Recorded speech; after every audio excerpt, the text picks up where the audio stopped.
election is trying to measure our patience as a country. And that's why he's actually using the tactic of the church, because once you go and attack the church, then the Gen Zs and the people, the Kenyans who are aggravated by that or feel offended by that, they will be told they went to attack the house of God. So these are goons who are attacking the house of God. Yet he's doing that with a very well calculated motive so that he can hide it through there. So amongst even the leaders that we have who are wicked, we have church leaders who are also wicked, who are allowing them to be used so that they can hide at the back of the church. And that's one thing all the churches leaders need to know. Kenyans are not going to tolerate that. It's the high time they get to know that you cannot just commit a crime and they go and hide behind the church. Because people are not stupid. They can tell whether you are worshiping God or you are not worshiping God, neither. That's one thing. Thank you. The other thing I would want to say is that also in the area of Maranga, the truth is Justice Maranga has really done a wonderful job in our judiciary. And if we manage to streamline a court whereby you would go to court and you are told openly, give this money so that you are acquitted, then he can streamline this country. He can assist us if he is elected as a leader, as our president. Second, I would want to say, whoever is saying that he thinks he is not popular enough. Actually, once the citizens themselves go for him and tell him, we need you, you can rescue this country, and then he gets a backup of all the opposition leaders in the country, basically, we shall make it, and he shall be the president of this country, and I believe he can make it. So that's my opinion, and I stand by it, and I support it because any leader who is fronted by the people can win, unlike who is fronting himself. Thank you so much. Thanks, Josephine. The point that you bring up, I think I see a professor was on board but has dropped due to technical reasons. Let me send him the mic again. It takes two to tango. So when the president is offering people money, and Kim, welcome to the space, Davey, Albert, and everyone. So it takes two to tango. So there are people who actually also received the money. They should have, just declined that money. One. Two, he actually broke his promise, or rather his word, because he said previously there shouldn't be any Harambes. But then he goes out and does exactly the same. And that is after now I think at that point he already knew he was going to sign the MOU. So that was more of, I think I'll just still act like I acted before. But a point that is very important that you shared is one that many people have not seen through. So whereas the church acted incorrectly, attacking the church is going to be used against the Gen Zs, because there are many people in the villages who do not understand the whole, what happened. They really just don't need to even understand. They just need to be told, watoto walienda kwa kanisa, wakachoma kanisa. And that is going to be all for them. So then the same Ruto is going to go out there saying, ndio wale vijana, ongeni na vijana wenu wanachoma kanisa. They're burning the churches. So if you are a Gen Z or a person who's going to protest tomorrow at the Winners Chapel, make sure you do not destroy any property there, because this is a calculation and something that's going to be used against you. And it really, in the villages, is going to work against you. Professor, welcome on board, and over to you.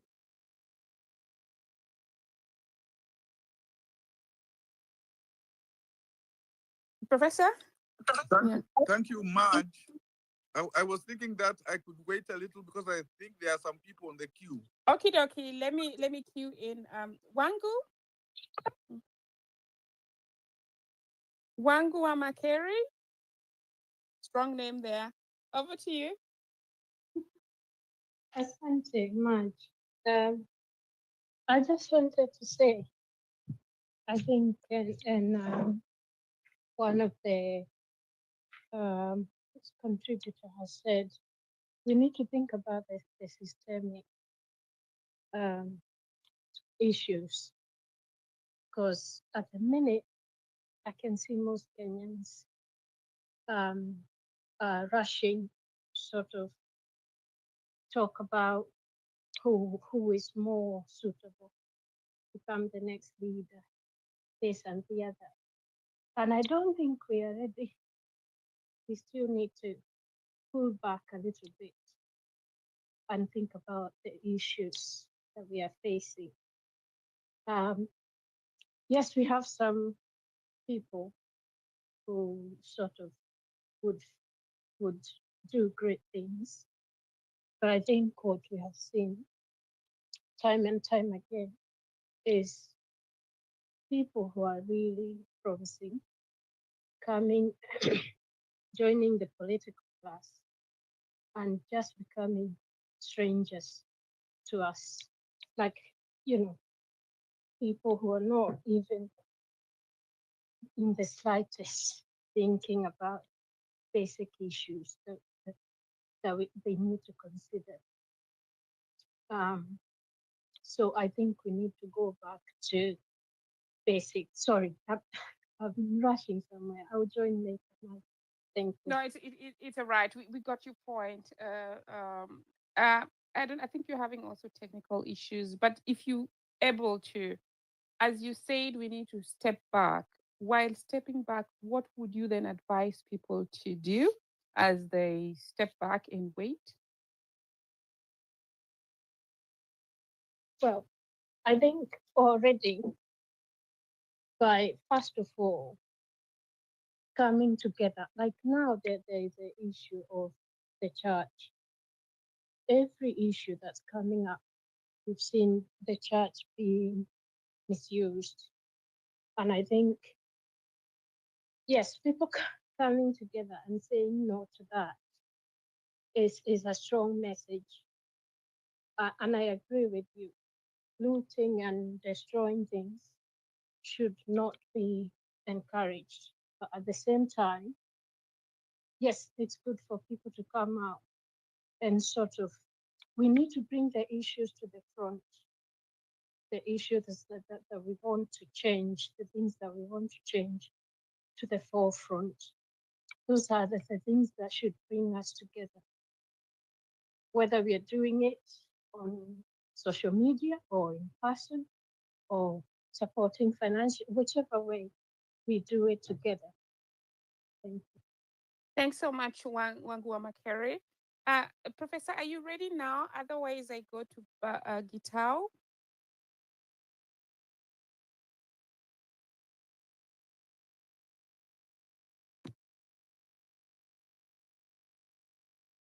Gitao? Please. Thank you, Mark. Okay. Pardon, it's me. Yeah, okay. Or Professor. Gitao, please let Professor go and then you're next. Okay.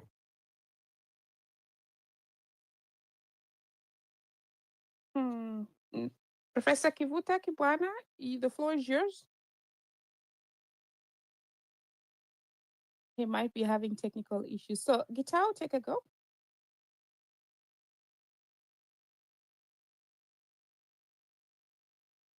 Thank you, Mark. Thank you. I see Professor is trying to connect.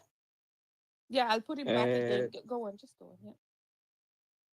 Okay. Thank you very much. And what I want to say is that what happened yesterday was a marriage between the two, between William Ruto and his counterpart Raila Odinga. So actually, we have nothing to do with that because a marriage is between two. Like for instance, I have my wife. So there's something that which is putting us together. So we reject that, and we are saying the journey to Sugoi to President Ruto is unstoppable. Okay, again, I want to put a finger to those who to those youths who participated in yesterday's function. They were there at KCC. Some were swimming. It's like they were really enjoying, but we know they were hired. Fuck all the youths who were there. again, I want to point to the members of the Jesus Winners. They have really done us wrong Gitao, because can yes, you please watch your language? Because I mean, I think we're okay, in a thank you. public space and we have people who have different Okay, beliefs, okay, so we okay. cannot. Sorry. Yeah, okay. Thank you Okay, so much. I'm a bit Yeah, emotional. but I I'm a mean, bit yeah, okay. emotional. Thank you. It's back to you. Okay, tomorrow to cut the story short, tomorrow we are going there. We are going to participate in that service. And what I can tell the youth is that we are not banning that structure. The structure has no mistake. The structure is right. I think the person who we should have to address is the pastor, the Bishop Moy, and we are addressing Ruto through Pastor Moy. We want to table our issues. We don't have anything that we are not banning anything, but we want to tell them that this money is not right. This kanisa moja unaipea 120 million. Now there are so many things which are not running. Actually, I'm from Coast Region. Our hospitals are not running. Hakuna madawa, hakuna anything. Sha haifanyi. Unaomba Mungu ukienda kwa hospitali ati ulazwe ndio shaifanye. So at the same time unapatia kanisa 120 million, unaenda kuonesha pastor that ametufanya makosa na ni yeye anafanya hii corruption iendeleze.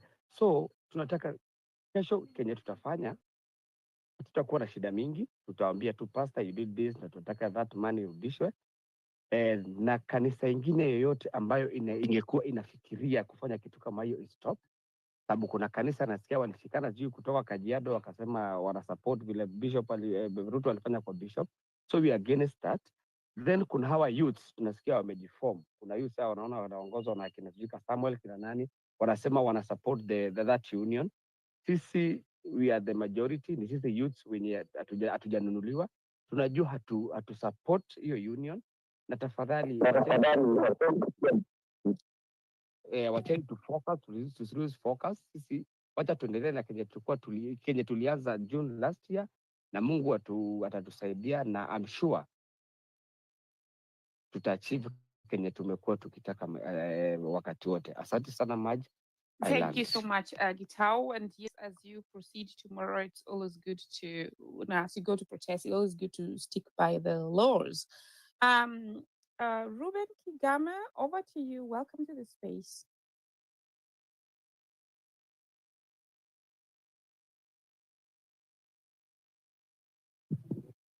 Thank you very much, Marge, for the opportunity to be able to say something.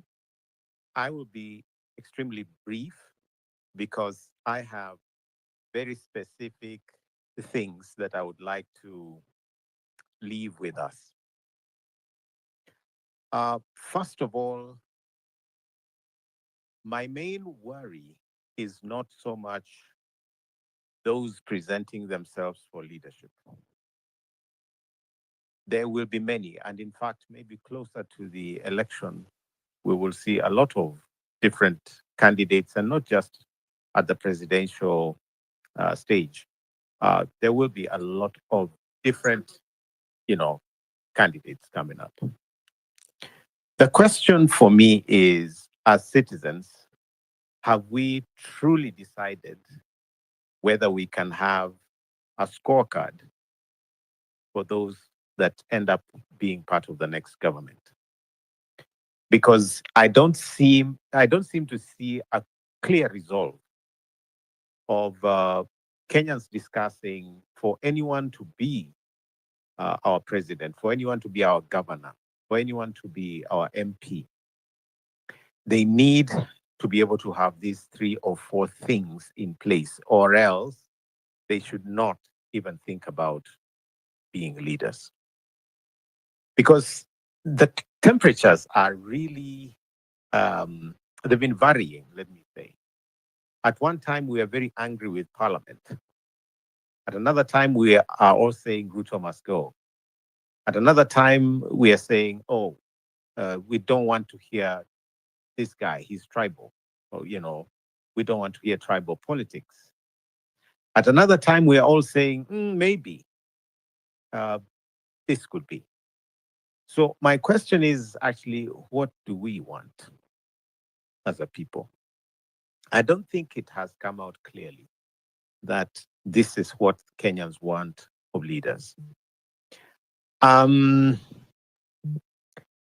would like to insist that maybe, especially those of us that are in these spaces, we need to prioritize that list and agree on that the next leader should be, let's say, without graft, without corruption cases around them.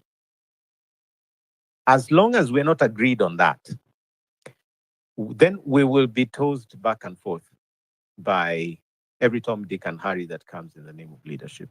And sooner or later, we'll be back to some of the rhetoric I'm hearing here that, you've got to have this much money to run, to be a successful candidate, to face the system. That's the jargon that we are all used to.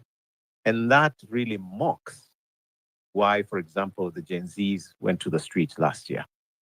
They went without money, without any particular status in society, and they did what they did.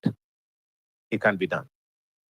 But I sort of don't think we are agreed, for example, that corruption should be an index that we all look at. Number two, speaking the truth, you know that it's our culture as Kenyans to give so much, space to politicians who make promises. And they have learned the art. So every 5 years, they'll come with new promises. And they know if they can only promise you something that is juicy, then you can maybe vote for them. Now, can we look beyond the rhetoric and the promises and look at promise keeping in the first place with regard to those that come to us for leadership? So if someone has been lying to you in the village, if someone has been lying or telling lies at the church or mosque or in the company, I think we should be aware that given a leadership chance, they will lie to us. So we need to look at the character of the person. Is there consistency? At one time, is somebody telling us that they are progressive, and then at another time they're not, et cetera, et cetera? Is there consistency? Can people depend on this guy, whoever it is? So I would like to maybe say we need to come up with such scorecard. Maybe if I would add something else, it would be what have they been able to manage before, and how did they do it? We could also ask the question: is such a candidate acceptable across the country? Or is it someone within their own locale? That they are like tribal kingpins, but they do not have the nationalistic appeal. So all of these things, I think, need to go onto a scorecard, and of course, different for those eyeing the national seats, and then different for those doing county leadership, etc. But I think the noise needs to go down, and instead we get into action, because we will be kept busy complaining until 2027 about one more thing, something else that happened. So we need to decide exactly what we want. The second and last thing I will focus on is that if we are going to do things the same way and expect different results, I think we'll be lying to ourselves. I do want to believe that we now know exactly what is at stake. A lot of people want to get into office because they want power. But power to do what? It's obvious that everyone who wants to come into national or county leadership It's obvious that they want power to loot, power to be near the jar so that they can loot. So, can we truly identify leaders that are people centered? In our camp, we call it Utu centered, where people actually do come first. And is there evidence for that? Or are we just aspiring to go in so we can protect each other and the looting that has been there? We need a radical start. That we do. We do need a radical start. And I challenge all of us to look not just at, those offering themselves, but let us also look at ourselves and what our priorities are when it comes to a new government. Thank you. Thank you so much for your submission and also for creating the time to be with us. I have some two questions for you. I mean, yes, your suggestions are very good, and I would like to. My question. Oh, somebody needs to mute. Could you kindly just mute for 1 second, and then because it then gives some echo. Okay, so then the point is because as far as I know, you are one of the presidential candidates. So, question number one, would you walk us through strategies that are currently in place at your party to do exactly that? And then number two, would you just also please just tell us, at least to an extent, where you are and how we can support? Because previously we had these there was a speaker, or many speakers were saying they really don't have an alternative. So if you could just share with them so that they know that you are an alternative. Back to you. Yeah, thank you very much, Marge. And that's very kind of you to ask me that. I would say, first of all, for purposes of disclosure, that I am a member of the Justice and Freedom Party. Justice and Freedom Party believes in just that. That is our ideology, that we never quite got freedom at independence and we want it real bad. And secondly, that justice is the pillar of successful leadership. And justice is not just about court cases and petitions and so on. It's really about basic rights, at every stage, that we are able to dignify people, and instead of exploit them. If you want to do business, then go into business, but you don't trade with people's lives. So I'm a member of the Justice and Freedom Party.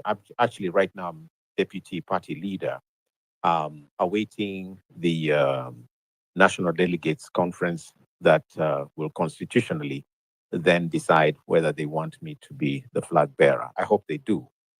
And so I haven't declared publicly. It's the party that will then give me a chance to run. But I've offered myself within the party ranks to be your next president. And so you asked how people can participate. Number one, I think they can register in the party, because a party is like a government in waiting. And we're doing what we can to particularly discuss policy. We've exhausted discussion on the education policy.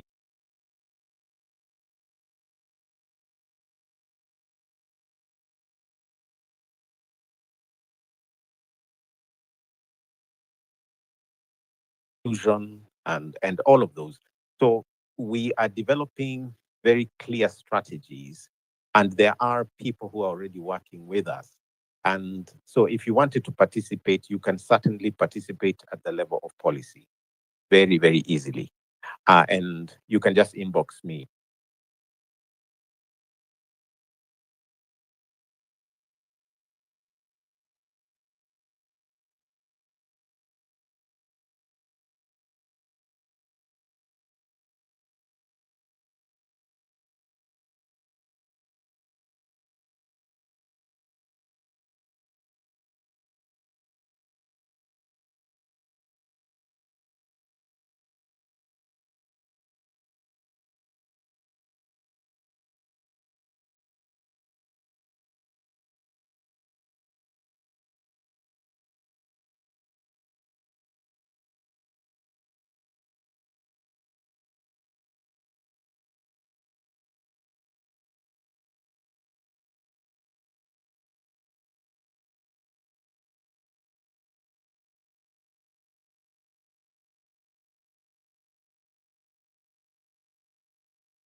feel morally correct, and we know they correct in politics.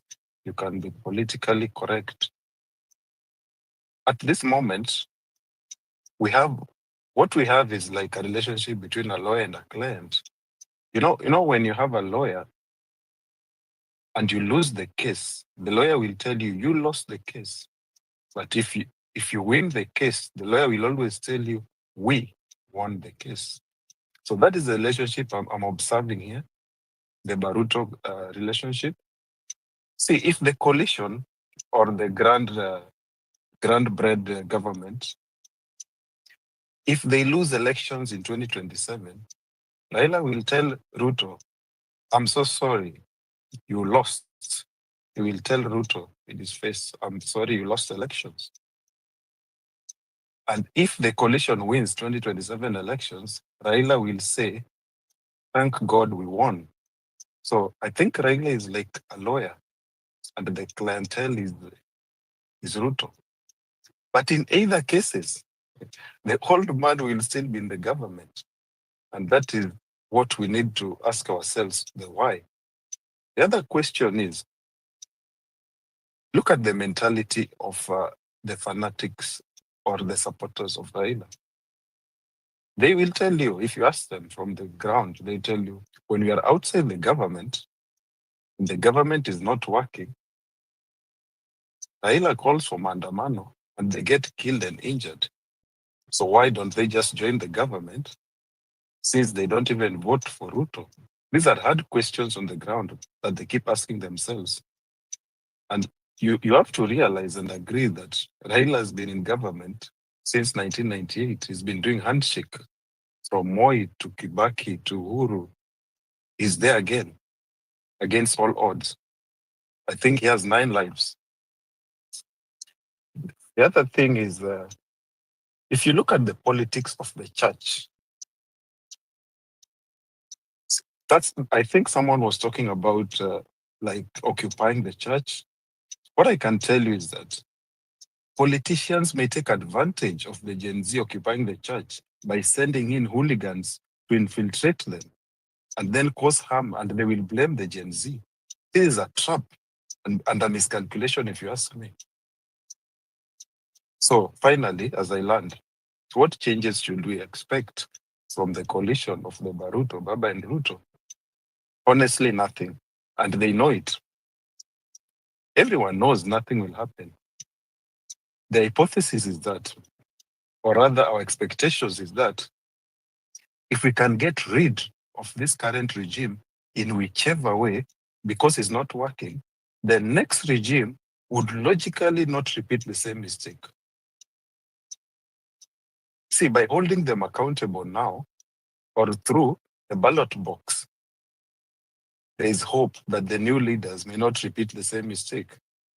That's my landing point. Thank you so much, Marge. Let me listen more. Thank you so much. Let's give Ruben a chance to finish what he was saying. It's really unfortunate that the space was taken down well as he was speaking and sharing about his party. We want to listen to that. And whoever is listening and really did that, I know you were still listening, we are going to share that. And actually now is when even if he has a pay bill, that's when I'm going to even pin it. You know, that we are a free country. We don't want to be intimidated. We don't want to be gagged. Over to you, Ruben. Thank you, Sharon. Sorry.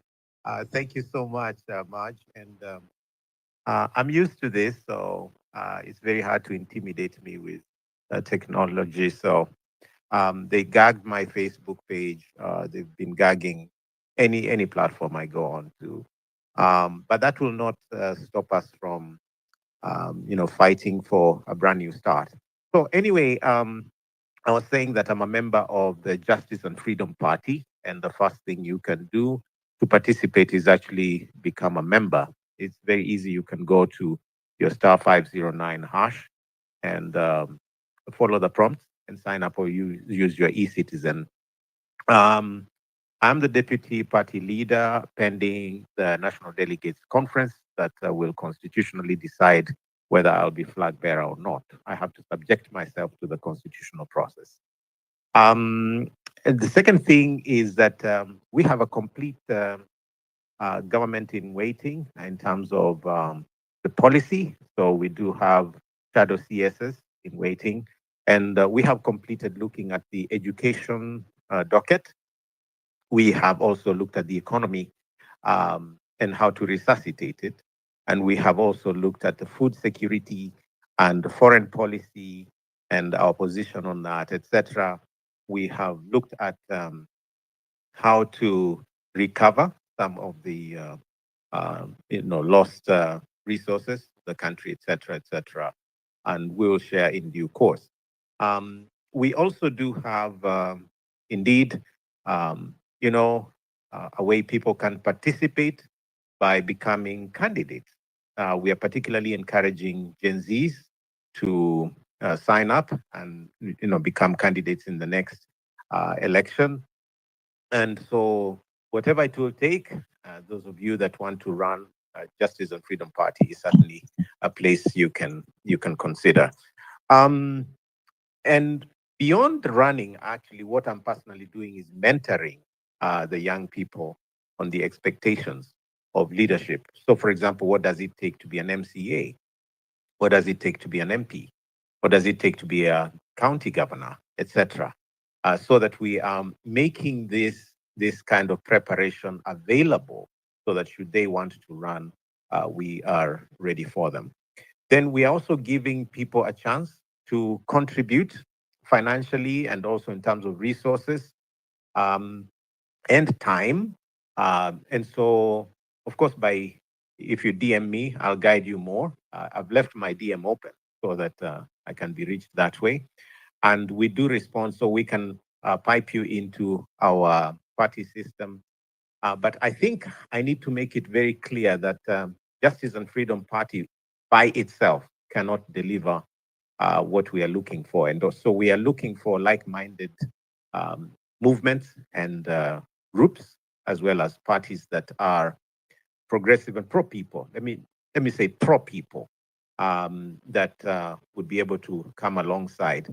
And I need to make it clear that for me, it's not even in the end Ruben Kigame becoming president. I don't mind, of course, taking decisions, hard decisions on behalf of the nation, and I'm ready. It is really about what kind of team we can put together that can deliver. If I found today somebody who was no nonsense and was ready to take on the cartels and those that have brought us to where we are, I would actually let them become president. I mean, it doesn't have to be Kigame.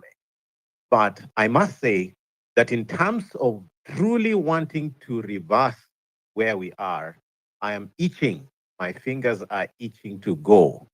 And maybe that's one reason I was blocked in 2022. Maybe that's one reason the space was dropped.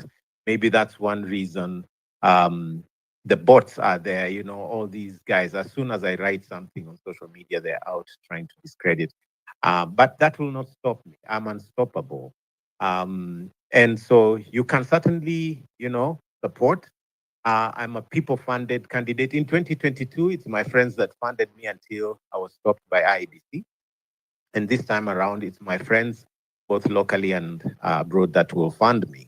And so it's very simple. My pay bill, if you want to, be part of this, is 827723. That's 827723.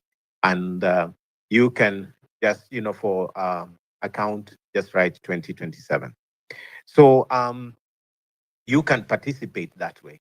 And it's beyond funding. I mean, you can volunteer to mobilize in the ward level, in the constituency level. You can volunteer strategy. You can volunteer policy. We are open to letting you know. And in case you want to participate in the by-election, we actually do have one that we are fronting for Narok Central.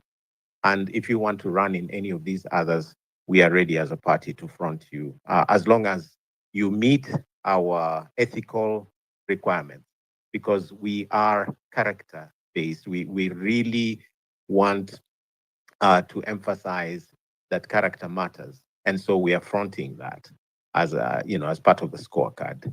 So yeah, I mean, let's keep talking and let them keep dropping these spaces or gagging us. They'll not manage. No, they won't.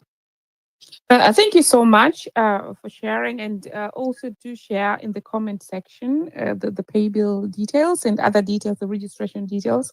We're going to support everyone in the group in the space. I will like to request you to retweet once he has shared those, because we cannot be saying we don't have alternatives, but when we are presented with alternatives, we don't do anything. So let's support those who are coming up and even sparing their time to come and speak to us, sharing, and are ready to really bring change to the country. Thanks again, Asante Ruben. Now we move to Professor Kibutha Kibwana. We hope we're going to talk without interference. Over to you. Thank you, Marge. I don't know whether now you can hear me and the diaspora. Yes. Okay. I think there is like a similar problem with Ruben. And Ruben okay. All the people who are space. I need to.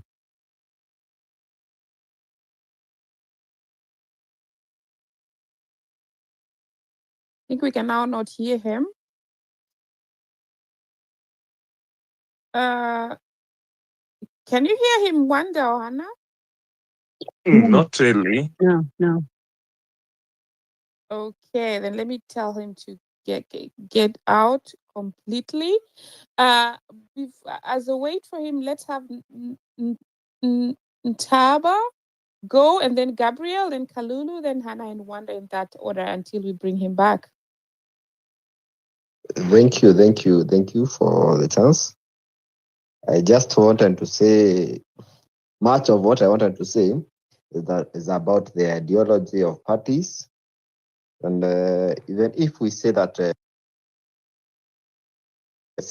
there will be riots, which are good, by the way, but I think the people and the youths have to have an ideology or a specific belief, like we have to do this, and what are the procedures or what are the plans. For me, most of what I wanted to say, I think I've heard from Ruben. In his party, the organization is not a must that he become a presidential candidate, but he want to mentor people. I like that. It's very great, by the way. So for me, my idea was like, if you vie for presidency, if you vie for any seat, what are your plans? In maybe they can say in 1 year, I will achieve this. If not, you resign. Maybe they can have a contract, maybe with the likes of IBC or people they will be responsible to. If it's project, maybe are they quarterly? They have to be achieved. Can I speak? Hello? Kalulu, wait a little bit. Wait for Ntaba to finalize. Yeah. Ntaba, go. Yeah, so as I was saying, the way Ruben has talked about his party is enticing, by the way, and a great one. If we really support, and maybe support people in ground, do civic education, it would be great. Again, it would also be great if we embrace technology. Like if, for example, we want to handle the CBC issue, the education system, what technology are they using? Like, do students use games, maybe because they are addicted to games, to play and improve their education? Do students learn about economics as young as they are? How will the government support them? Okay, I've become blank. But the thing That's is, all right. That's all right. I know it was really confusing when I think you were already also waiting, and then the space suddenly stopped, was ended. So as you finalize, I'd like to encourage everyone to share the space once more, because as you know, we would abrupt, taken offline. Yeah. And also don't forget to follow each other as you build a network, and we keep discussing as we bring positive change to the Republic. Ntaba, take your last minute as you wind up. Thank you. So I hope that we support each other, and if the events are held, let us be there, so that at least, apart from saying this, saying that, at least we can develop policies, we can be there in ground and improve on them. Thank you so much. Looking forward to joining Ruben or Kivuda. Thank you so much. Thanks also, Ntaba. The details will be on the comment section, as we will retweet later on how to join the party. And then he's going to also tell us later, once it's declared who's the candidate, or he will give directions to that. Kalulu? Yes, thank you. Hello, my fellow Kenyans, thank you. So katika ile ubunifu wa vyama mingi katika taifa, unajua pia italeta mambo tofauti katika nchi, sababu kuna chama zingine ambazo ukiona kwamba Ruben asimame, mwingine asimame. Hizi vyama mingi, chance ya kutumika na serikali iliyoko mamlakani iko juu sana. Kwa sababu gani? Hiyo ni njia moja ya kudivide zile kura zote zikiwe zimetawanyika, ndivyo sasa yule apate upenyo wa kupita. Kwa saa hizi, the next move for Kenyan politics now is for us, all of us as a Kenyans, to join our hands together so that tunaweza pata ushindi. Na kama kutakuwa na magawanyiko style hii, vyama zikuwe mingi. Kama unapokumbuka historia ya Kenya, mwaka wa 1997, kulikuwa na vyama mingi sana, na rais lilioko mamlakani kapata njia mzuri sana ya kupita kwa sababu ya ile matokeo ama scenario iliyotokea wakati huo ya vyama zikia mingi. So kukua kwa vyama mingi ni sawasawa tu na serikali iliyoko mamlakani utumia hiyo chance sana, na huwa mara mingi sana zingine zimebuniwa na hiyo serikali. So kwa huyu ndugu wetu Ruben Kigame pamoja na Kivutha, ile kitu ninaweza niwaelezea ni kwamba mchunge sana na muangalie, mtengeneze trailer. Kama kutakuwa na mtu ambaye anasimama na serikali yenye iko, itengenezwe trailer ambayo imeshikana mrefu sana. So this trailer will help us kupata ushindi. Na ikiwa kutakuwa na mgawanyiko left right, na kila mtu anataka kuweka chama chake na mwingine anataka kuweka chama chake, hakutakuwa na chance yoyote. So the only thing we can do is for us as a Kenyans to join our hands together 2027 so that we can win this election. But once tumeanza kunaye matamko fulani huwa inanenwa katika Kiingereza ya kwamba divide them and rule. So unapoitafakari hayo kwamba mchunge sana, na kikundi ambacho mkitaka serikali yuko mamlakani itolewe, inatolewa kama kutakuwa na chama moja strong. Na kama huyu anataka, mnaangaliwa sana na darubini kwa umbali. Na hiyo darubini unapoangalia mtanunuliwa, because pesa iko. I'm telling you the truth, pesa iko. Na ile pesa iliyoko ni kwamba mtanunuliwa. Somebody vyama zingine zitabuniwa ambazo zimekuwa ni washaliti kupitia serikali iliyoko mamlakani. So be careful. That is my view. Thank you. Thank you so much, Kalulu. And so now let's give the opportunity to Professor to speak. Hopefully we'll be able to speak now uninterrupted. And like you rightly say, wanatafutwa, that's why even when they speak now, it's like the campaign has started. And so there are people who don't want them speaking. Over to you, Professor. Again, thank you much. Mnanisikia? Ndio.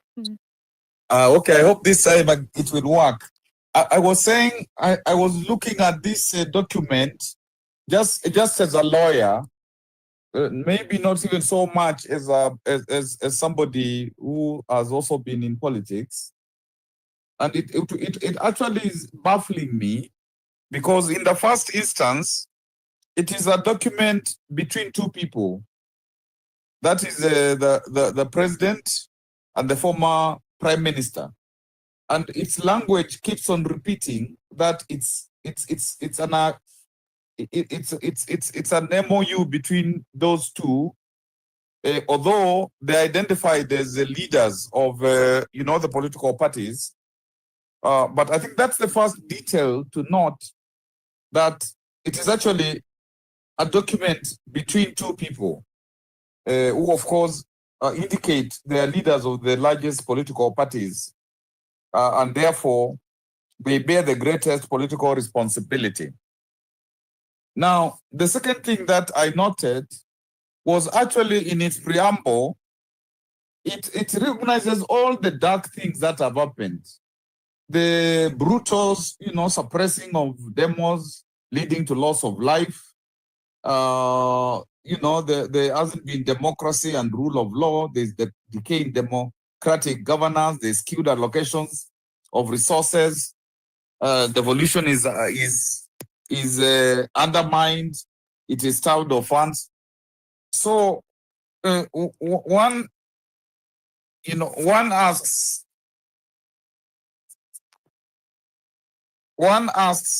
what does it mean when these two leaders, these two people, actually acknowledge all those things that were done? Does it mean now, if the Gen Zs were to go to court, they would actually use this document to say that there's been an admission of the brutal suppressing of demos leading to loss of life and all that kind of stuff? So that kind of intrigued me, why it looks like all these negative things that have happened are being recognized. And then those two leaders say that they bear the greatest political responsibility. So is this an admission that, therefore, people can proceed against them since they have accepted past, wrongdoing, especially in the Gen Z period? Then secondly, they talk about the need for setting up a broad platform. So it is a need. It is not the platform itself, but it is the need. So one wonders, what exactly is the MOU trying to do if it simply says that there is the need to set up a broad platform for collaboration and cooperation, and then it says between all political forces and other stakeholders. So is it an idea that many people are going to be brought on board, and therefore this is tentative because they talk about a need? They're not saying that even this platform has already been established. And of course, it is supposed to address long-standing challenges that threaten our nationhood. The truth of the matter is, whether it is whether it is BBI, whether it is NADCO, whether it is all those reports, they speak more or less the same language. They make the same promises, and they are just documents, and they're supposed to make people happy or something, but nothing happens to really deal with the core problems. As such. Again, this document goes to say that there is no political coalition, and that is emphasized. So what is it? Because it is not a platform, and it's not a broad platform because they simply talk about the need of establishing one. It is not a political coalition. But then it curiously says that its successful implementation, one doesn't know of what, will inform basis of steps towards the establishment of a progressive and stable country.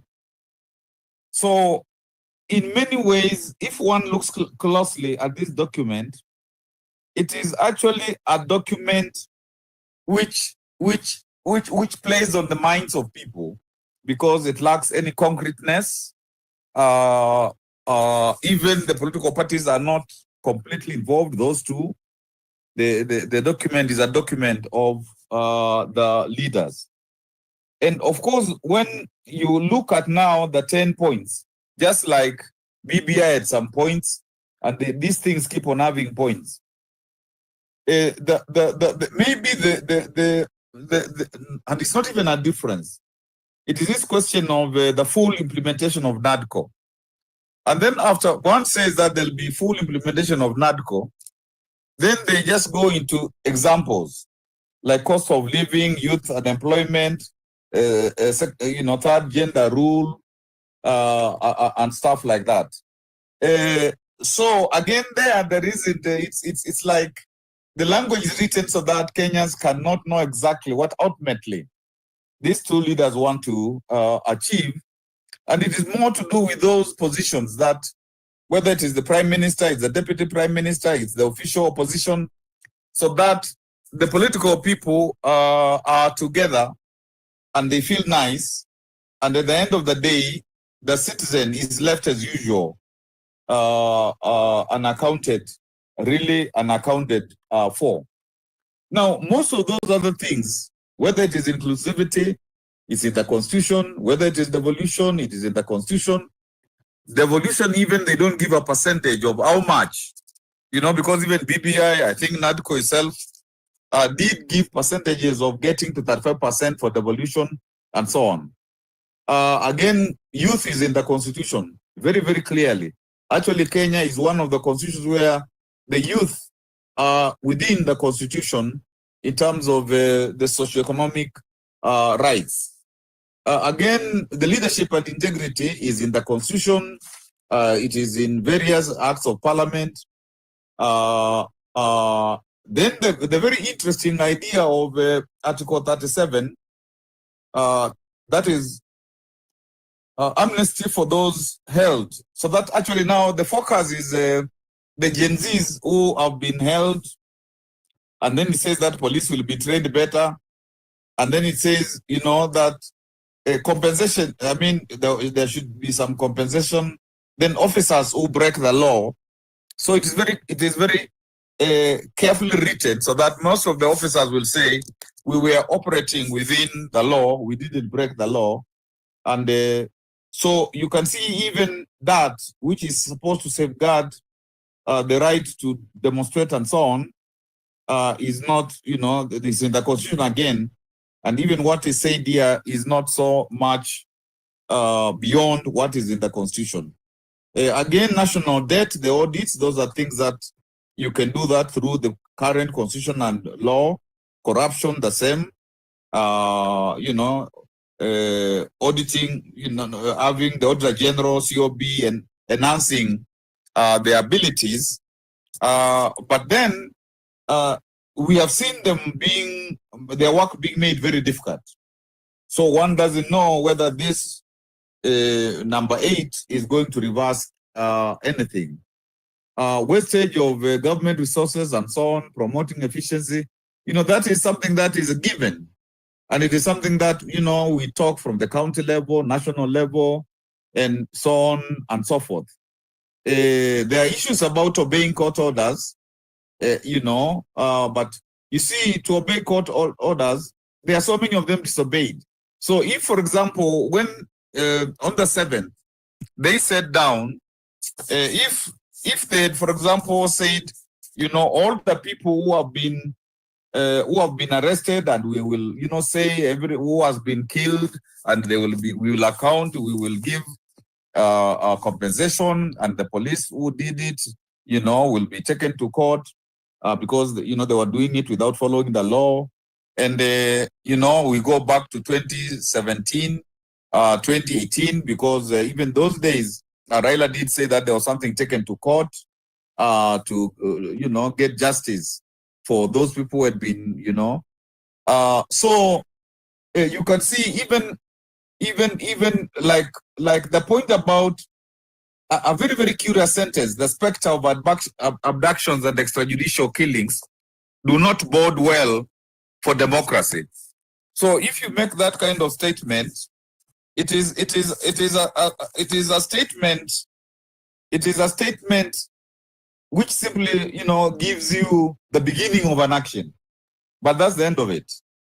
It doesn't go beyond to say now again what really will happen about those abductions and extrajudicial killings in that point, point 10. So that is why one really is saying that even in terms of what is supposed to be done to implement whatever they have said, this document, when they say that there'll be regular consultations, there'll be exchange of expertise, information on best practices, they'll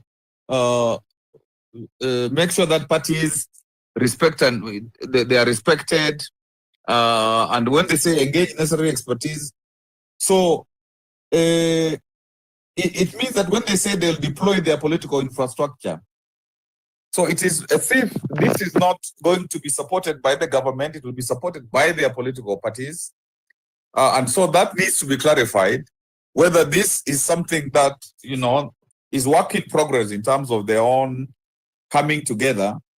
And therefore, how does it benefit the country? And it is very general. And many of the things are the ones in the Constitution. So the question will be, what will change like this week so that we can see something new? And, from the language of this document, it is not clear to me that there will be, some change to really tell Kenyan that the working together, this supposedly loose working together, where therefore still ODM maintains the opposition.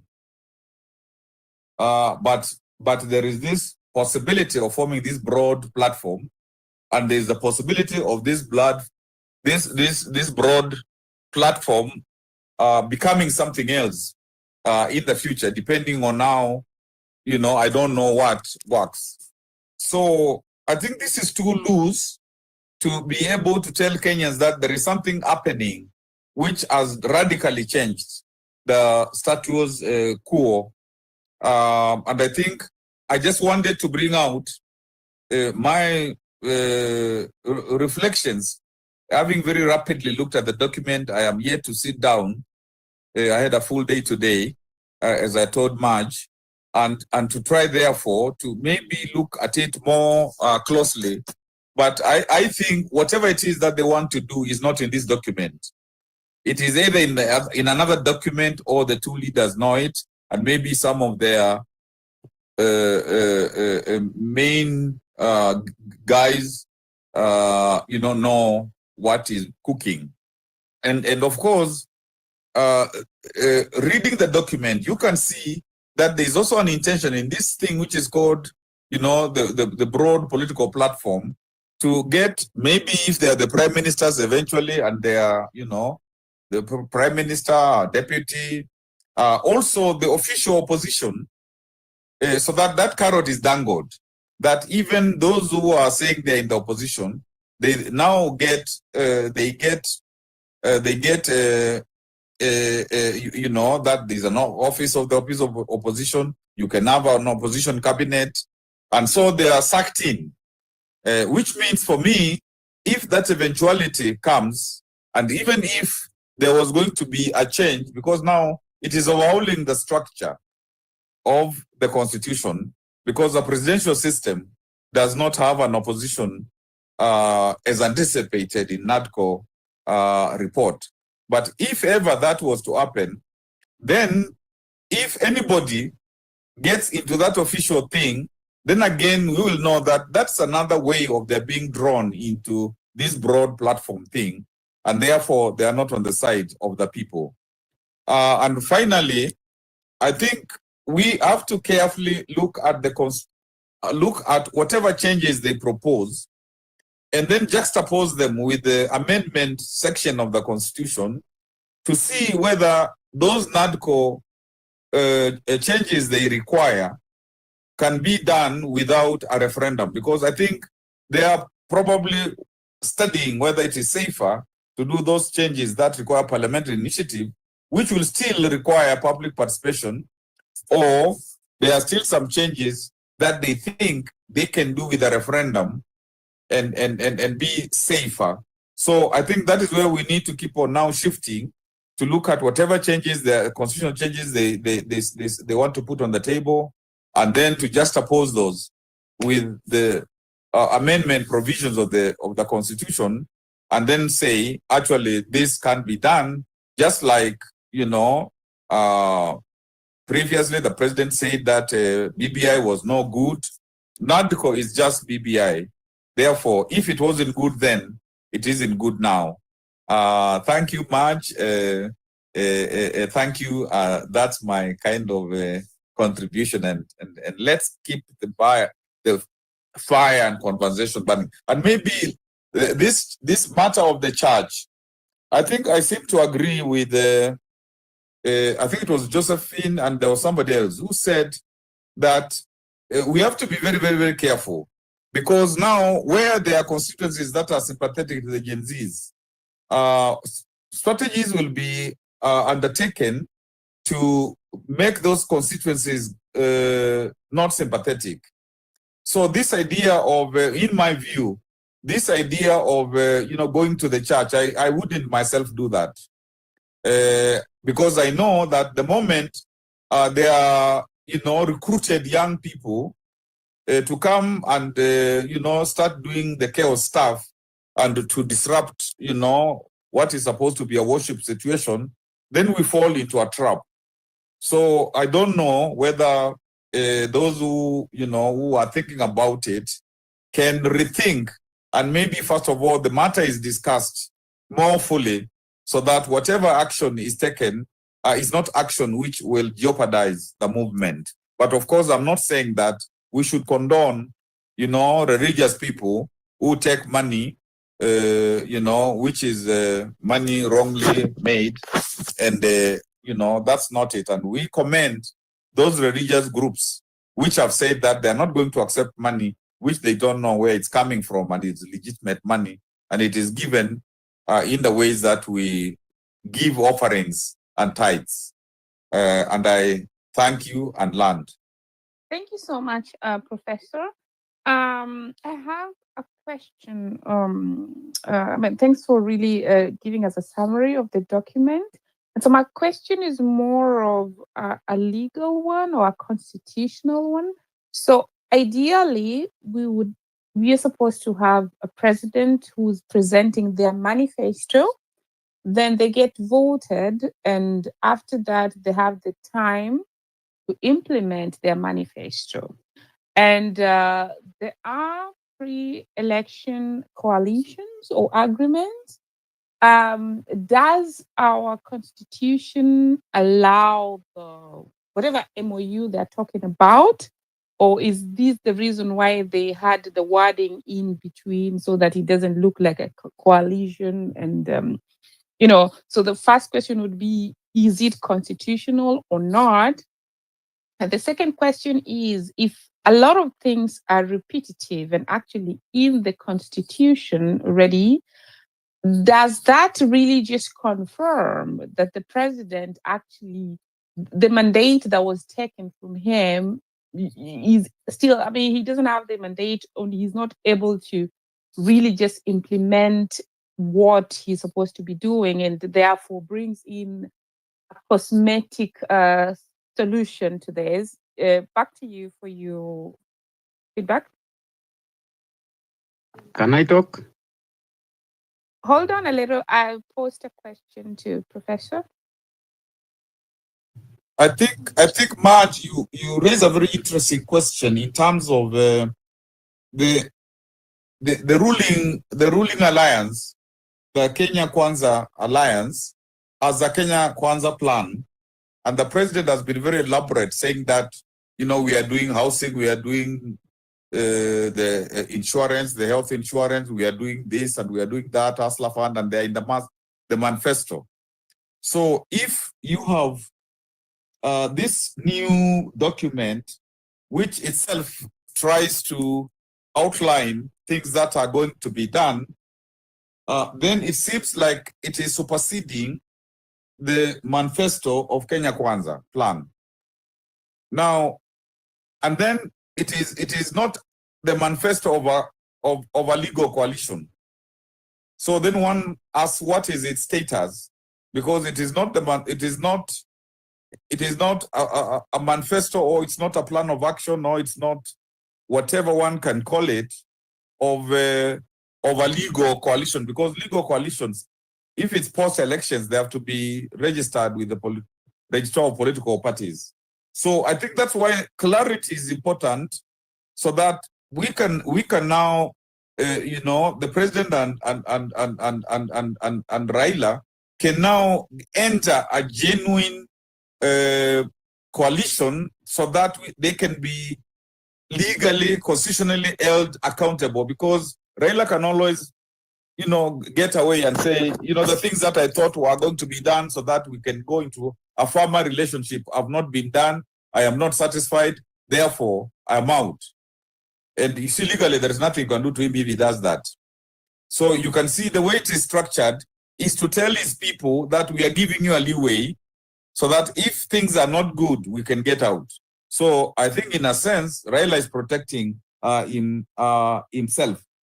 And then the other message which is coming through, which is really a dangerous message for the president, it is that if you repeat things that are already in the Constitution, and it is because somebody else has come and told you, let's write them down. Let's write down that young people were killed. Let's write down that devolution is being undermined. Let us write down that.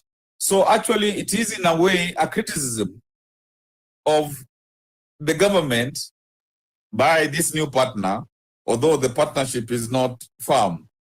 So that is why I think there is a struggle, and that is why initially there must have been two groups even within ODM.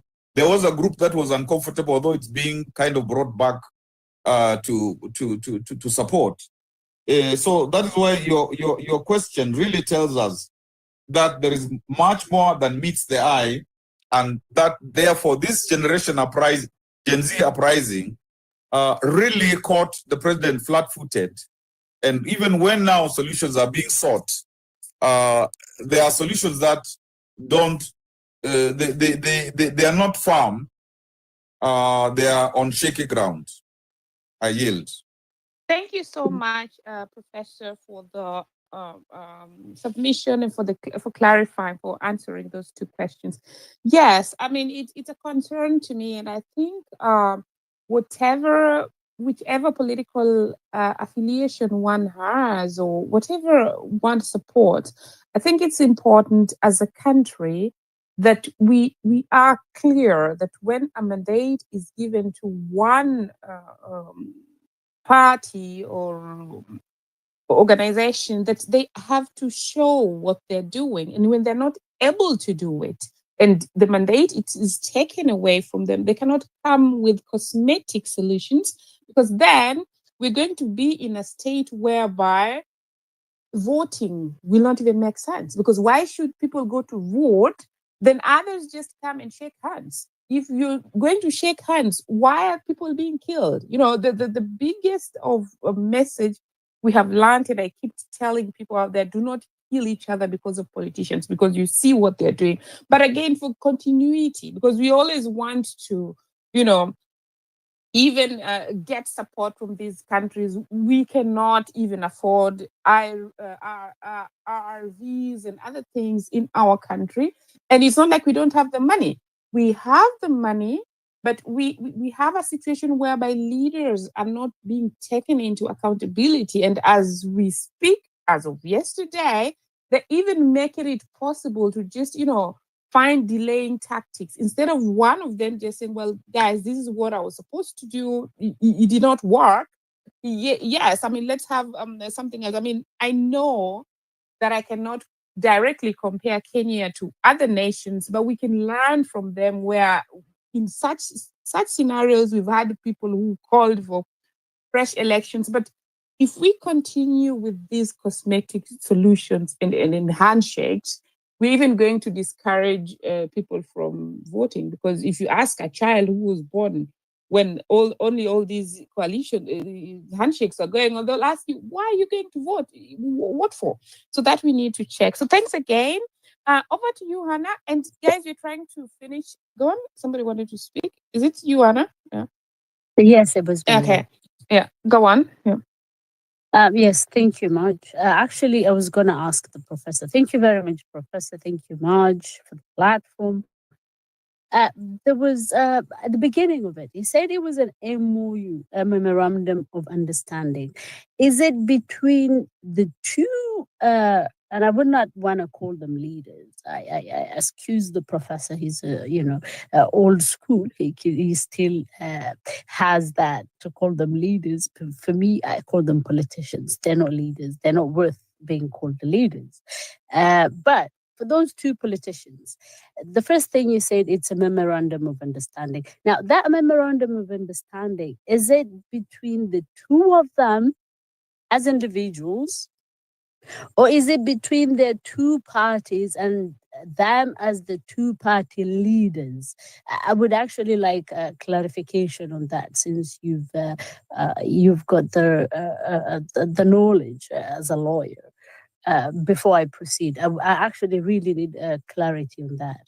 Is it just Raila and Ruto as individuals, or Raila and Ruto as head of each party who are going into this memorandum of understanding? I think you clarified that, but you can just give a brief summary if you want to. I think the way the document is written, it is written so that actually it is two people. Although, of course, they say they're the leaders of the largest parties in parliament. And it is signed by two people, not signed on behalf of, but they sign it as leader of, UDA and leader of ODM. But when you look at the language keeps on focusing that it is signed by them. The language inside is language to talk about, them and what they will do. So it's very, I think, craftily written, and that is why they talk about the need of a platform. They don't say that the platform has already been established, political platform that is, and then they talk about whatever it is that they do together, then it will, a time will be reached when it will be decided whether it has matured into something else. So it is not a document to say that there is, of course, that MOU language at the beginning is just language to say that it will help solve, problems, socio-political, economic problems that have been developing Kenya. So that is why it is written very carefully so that it is not immediately establishing any structures. Okay. But it says that these leaders will have regular consultations, they will exchange expertise and stuff like that. So I think it's important for everybody to look at it. Thank you very much, Professor. My second question, now that's established, it shows that it's just them, two politicians who have decided to come together and write an MOU and actually put most of the things that are already in the Constitution, which they've not been abiding by, as if the two people that write it down, they're going to abide by the things that are already in the Constitution and they did not abide by. So for me, it looks like it's not worth the paper it's written on. But other than that, maybe create positions and distraction for Kenyans to be more focused on what did they do, what did they write, what did they say. For me, it's just not worth the paper it's written on. But that is my own opinion. Secondly, the admissions of the things that are written there, can that be used as an admission to hold accountable the current regime or the current politician who's leading the nation? Because if those things are written there, that extrajudiciary and all these things that have been happening, can that be used as an admission? Can somebody use that and take it to court as an admission that you've admitted these things have been happening, where and whereby we've not seen any prosecutions or any changes, regardless of the language changing right at the bottom or in the middle of saying that the police have to work within the law. Yes, I think that's why I raised the question, Marge, that one actually can use some of the language of the document as admissions of wrongdoing on the part of government or its officials, and that's why I was wondering what motivated.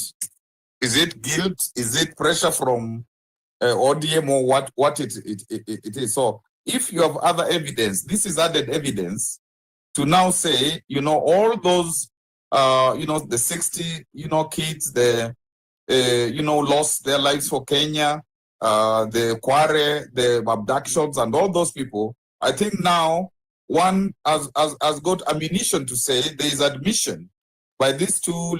I was told they're not leaders; they are politicians. By these politicians to now say, okay, now we want justice. You have admitted that there are all these wrongs, and although that language might have been language to placate people, but it is also language that can be used to advance the cause of justice. Maj, thank you very much for your platform. This is, I promise, my last question to the professor.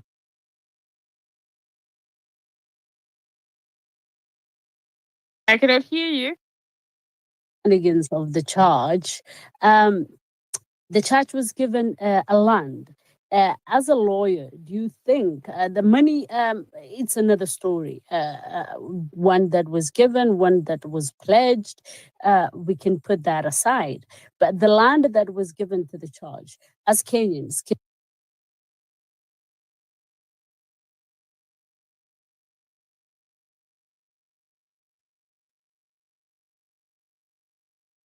I can't hear Hannah. Can someone hear her?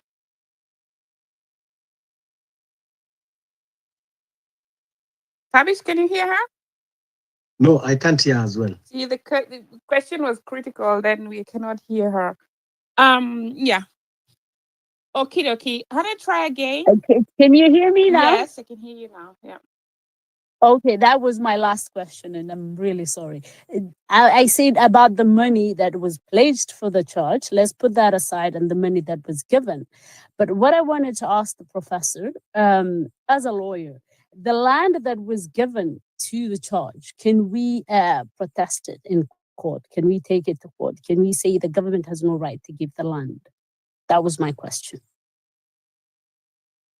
I would not, because it's not something that I have myself, as I explained to Marge about things that I was doing, and therefore I may not have gone into details of some of the things. So I would not know who was owning the land before, the procedures used, whether it was just a promise or the procedures used to change title, depending on who had the title before. So obviously, if the legal, requirements have not been met, then it cannot be correct. And so one has to really look carefully, because those days when the president used to give people land and all that kind of stuff, one thought that those were days of before, because there is the National Land Commission, there is the ministry itself. So obviously the president wants to engage part of the church. He may have problems with the mainstream church, but he wants to engage part of the church because they influenced a lot of his vote before. So some of these things I would imagine are happening to carry favor and to show, especially some of the standalone churches, that he can be their friend again. So I think for that particular question, one has to get the details so that one doesn't simply answer without detail, and there is a problem. But I would imagine that we will look for the detail, and in another forum we'll be able to explain better. Thank you so much, Professor. And that really just confirms one of the reasons why the government is not keen on giving or implementing the right to voting of diasporans, because we will have very tough questions coming in. Yes, so, but again, of course, we can have that question also answered in detail.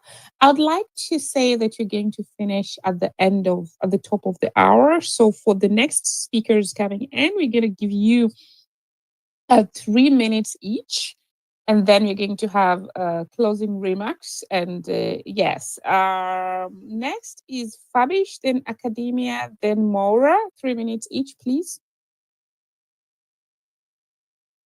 Thank you, Madge, once again for having this wonderful space. Thanks, Prof, co-host Diaspora, and everyone here.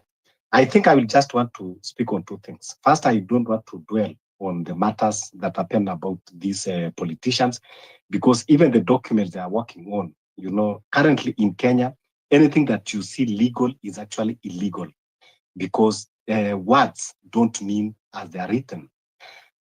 So whatever they are doing is, they are good in impunity and manipulation. So the next move of Kenyans, to me, I think now we should strategize on how we are going to build ourselves and crop our leaders. These leaders, they are thriving where they are today because it is us that we build them, and we are capable of deplatforming them and building our own leaders. This notion that we think that, this person is a good leader, but is not popular. I think we should, learn now to say that this person is good and we can build him to be a leader. I give you an example. Now we have 4 presidential candidates, fresh people that have not been there. We have Okiya Omtata, we have Professor Ogolla, we have Ruben Kigame, and we have Maraga that is coming in. They are fresh people, they are fresh brains, they are fresh minds, a fresh breath that we need. So we should now stop, thinking that they are not popular just because they have not, mixed themselves with those, politicians. Now it is a time that we should take narrative. We should now discuss this agenda. We should now bring them together. Let them discuss with us and how we can be able to shape this movement and have a clear path so that we can be able to restore this country. And that is why I personally, when I took an initiative, I reached to Ruben Kigame, I reached to Professor Ogolla, I reached to Okiya Omtata, and the person that I have not reached because I don't have his contact is Justice Maraga. But with due time, we'll reach him. And on 28th of this month, all these leaders and all other aspirants, fresh aspirants, and I wanted also to reach to, Professor Kivuda, at least, because he's always around us and supportive, so that we are meeting at the Ufungamano House, Nairobi, on 28th. Those leaders and other aspirants, whether you are aspiring to be a governor, whether you are aspiring to be a senator, and these are called that I'm calling anyone, whether you are aspiring to be an MCA, you are aspiring to bring that change so that we can be able to converge, because now it is official that we don't have opposition. We are now the opposition. But for us to be able to be, a strong opposition until we go to election, we need to create a platform. The only way to create a platform is not when we are disunited. Come with your political party, come with your movement, come with the formation that you are in, as long as you are not associated with the devil and the shadows of the devil. Because now we have 2 factions. The other one, the devil, and the other one, the shadow. That's what I term them. This side of Ruto and Raila, this side of Wamunyoro, and the others, they are not even better. They are just, the shadow mirroring the other one. But these our 4 new leaders that they are just cropping. We need now to support them, and we need to create a movement. And lastly, I want to respond about tomorrow occupation of church that Professor here had raised, a valid concern. Number one is that it is not a matter of what the society will think. Church belongs to anyone. Church belongs to Gen Z, to all the generation, belong to Kenyans. And we cannot allow those pulpits to be used as a conduits of corruption, as a a place of manipulation, a place of impunity. Church belongs to all of us. Us going to there tomorrow, we are going as Christians. It is a kind of Bible study exchange with that pastor. Maybe he have missed something in his theological, knowledge, because there is nowhere in the Bible that empower the church to oppress the people in order for the people that claims to be man of God to benefit themselves individually. The 20 million that he took is money that cannot be justified. Number two, you are taking 20 million Kenya shillings and promised another 100 million. That is the tune of $1.2 million. Now you want to say that you are building a church in a country that you have high rate of employment. People are seeking health services. Poor children, they don't have classrooms. And then you are building a church at the tune of $1.2 million. So these are the things that we need to take this message.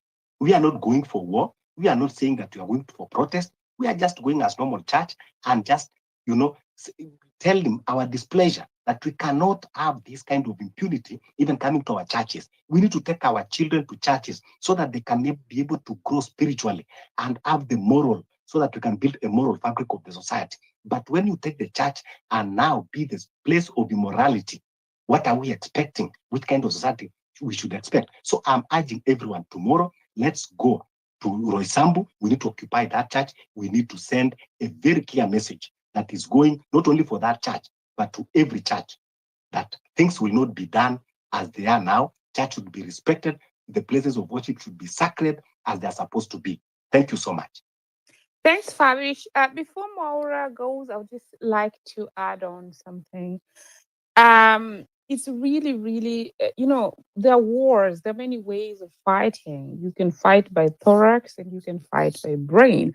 I would like to really underline Professor's point and say by going to that church, we need to really reflect. Because when we're not dealing with ordinary people. We are dealing with people who are politicians and they're very smart and they'll use anything against you. I would like to give one example. That is PLO. I don't know if I don't remember if he's a professor or not. PLO and Cecily Mbarire. So PLO was heading, I think at that time, some corruption department, and he had concerns. He aired them, and I think the person he was accusing then was Cecily Mbarire. And Cecily used the power of the Bible to shut PLO down. So religion is something that can be used really positively and negatively. So we cannot use thorax there. I want to really bring it across to everyone listening, because like I said, it's going to be used against you. The second example that I want to give, I'm going to flip it to the cultural point of view. So if you have a funeral somewhere and you are being expected to slaughter 3 bulls, it's expensive. Then you have the option of going to the village and telling those people, no, the 3 bulls, slaughtering these 3 bulls, this is extremely expensive. They'll look at you, The other option that you have is telling them very politely. This is now a cultural strategy there. I had a dream. And in my dream, the disease was really not happy. They was talking about us wasting food. This did not even happen. And as a Christian, somebody may say, well, but you're lying. I'm just trying to bring in 2 ways of having an approach and always looking at how to, implement. Because if you go to the village level and implement something that speaks to them truly at a cultural level, they will understand more. So I'd like to really request those who are going to the church tomorrow to reflect on that, because it's not only one thief on one end, it's the other thief who was receiving. For them to receive, it means they have the thorax. So the other things that are planning there. There are also a recruitment going on. So please, really reflect more on that. Maura, you next. Okay, thank you. Thank you very much. And thank you, Professor, and very much for holding this space. I got to the point to use my 3 minutes very well. Number one, somebody has asked about the rat that was donated. Article 62 of our Constitution is one that talks about public grant and what it is, who owns it. But Article 4 tells how you can dispose public grant. You write to National Art Commission. It has to be through an act of parliament, and the parliament has to decide why and what and for what purpose. So the right channel has not been followed to answer your question. And even if somebody goes to court, that child will be retrieved back and will be given to the public. I hope I've answered that question. And you can read it more in Article 62 of our Constitution, Article 1, 2, 3, and 4. Now, I want to go now to those people who are trying to go to the church tomorrow from March. Now, let me tell you, young people who are trying to go there, you don't know who you are dealing with. This is a very brutal regime, and people, they can massacre you the way they massacred you on June last year. So, number one, there is no way you can. We know all that is stolen money that was donated. But if today you are taken to court and you are told, can you prove those 20 million were stolen money? How are you going to prove it? You can't prove it. Number two, let those people do what they want to do. Let them get money wherever they want to get that money. And you focus on how to change this country. Going there to Osabo, staying there and doing that, it won't help anything. I think here you are completely missing the point, you young people. And if police has to go there, they can even massacre you and you take this regime nowhere. So my point is, don't try to go there. If you want to go, just go on your own. You don't know who you are up to in this situation. And from what I told you about PRO removal, we have been around wrong time in Canada to see how things are done. And you saw when you try to storm parliament, you see how many of you are killed and nothing happened. Finally, according to this report that was given, there is one thing, or everything that they give in the 10 points, the Constitution covers everything. But there's one thing I'd like to see it come to pass, although I know they won't do it. And what is that thing? That thing is about number 7, auditing both the national and the public debt that has been borrowed and how that money has been used, which will give us an opportunity, if they fulfill it, to know how our 2 billion euro vote that was borrowed in 2014 was used and whether it added in the country. Because the truth of the matter is it never came to Kenya. But I know they won't do that, and that's all about my interest there. That is all the rest, and the police will respect the rule of law. That one is there. Police should work within the rule of law, and if they do something, they'll be held accountable. And we have a power. Professor Kibuta is here, we have a power. Before, during the Moise time, police were doing whatever they wanted. That's why we put a power in place. Telling people about gathering, they should gather a place. Article 7 gives us there. So these people are taking just around the corner without telling us what they want to do. But let's focus on that point, number 7. We see what they are going to do to it, that they audit our national and public debt, and mostly how it was used. And if we're going forward, I think we should forget about this, our big leaders, and we should find a party that we all should rally behind. Because these people have a lot of money. These are billionaires. They can use any money to disorganize us and to disorganize everybody who wants to bring to Kenya. These are people who are more than ready to defend their wealth and even to kill while defending what they have acquired illegally. So let's be careful, let's organize ourselves, and most important, let's pray to God that God will guide us and will help us, because we must liberate our country. Thank you very much. Thanks so much, Maura. Fabish, I'll give you a minute to give a rebuttal, and then we go to academia, Nyali, and then Dr. Kimani in that order. Thank you. Yeah, I wanted to reply a good speaker and gentleman, Maura. I understand his concern and fears. First, I want to tell Maura that we cannot live in a country of fear. I would expect that maybe we have another reason of not going, but we cannot say that we are not acting out of fear because of this notion that you don't know who you are dealing with. The country belongs to everyone, and it's supposed to be a democratic country. And on the second aspect, in the report or the agreement that you are talking about yesterday, the number 6, when they are talking in that NATCO report, talks about the right to peaceful assembly and the right to picket. Now that they signed yesterday, we also now want to put it to test to see whether it means what it says or it means otherwise. So I think even tomorrow will give us a very good space to have a test on that number 6 so that we can know whether indeed what they signed yesterday, they mean it. Thank you so Quickly, much. Mike, can I ask him one question, please? I'm sorry. Can I ask Fabish one question? Yes, but please be very brief because Briefly, yes, very, very briefly. I'm sorry, my dear. Fabish, when you go to the church tomorrow, what are you planning to do? Stand in front of the church and demonstrate, or go inside the church? Because I think if it's going inside the church, then we would not be any different from this politicians who are not respecting the house of God. That the church is to go and do prayers. They have not respected that. I believe in separation of church and state.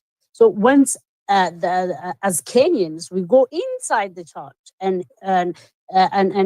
do whatever that whoever hooligans they've known to hire and disrupt inside the church, regardless of what church that church has done. It's not the building that has done anything. It's the people and the leaders who were inside the church. So what is your intention? For me, that is what is not been clear. Do you know what I mean? Otherwise, we end up being disrespectful as this politicians are being disrespectful to the House of Law. Good evening, everyone. Nyali, I know you've been waiting. Fabish, now just 1 minute for that, and Okay, then we go to the others. Yes. Yeah, thank you. Let me respond first to Anna. Anna, what we are going to do first tomorrow, we are following the teachings of Christ. This thing happens before, when Christ was here with us on earth. There were people that they behaved exactly like what William Ruto did in the church. They turned church to be the house of business. And what Jesus Christ did, he went and overturned the tables and give a stern warning that the house of God will not be used, for business. So what we are going to do tomorrow is no different, because we have to follow the teachings of Christ if we profess to be Christians. So we are biblically right for us to go and send the message, because that is what Jesus Christ taught us to do. Thanks, Fabish. Academia, Nyali, and then well, actually, Hello. hello. Okay, go on. 3 minutes. Okay. Asante Maj. I think Professor is still there. For me, I share what Fabish is saying. People should just go and look at that church, because that is exactly what Jesus did, and Jesus is the example that we follow.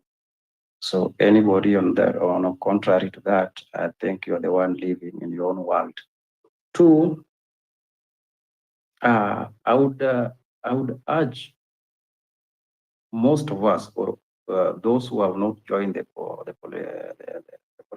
political class, like Professor, there is no difference between Kalonzo and Raila Odinga and Ruto and Wamunyoro. So anybody claiming that where Rigiji is a clean house, but where Ruto is not a clean house, is far from the truth.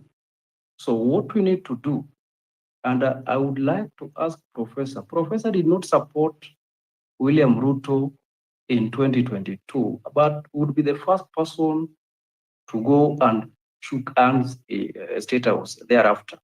Today is out here saying that the guy is oppressed and all that.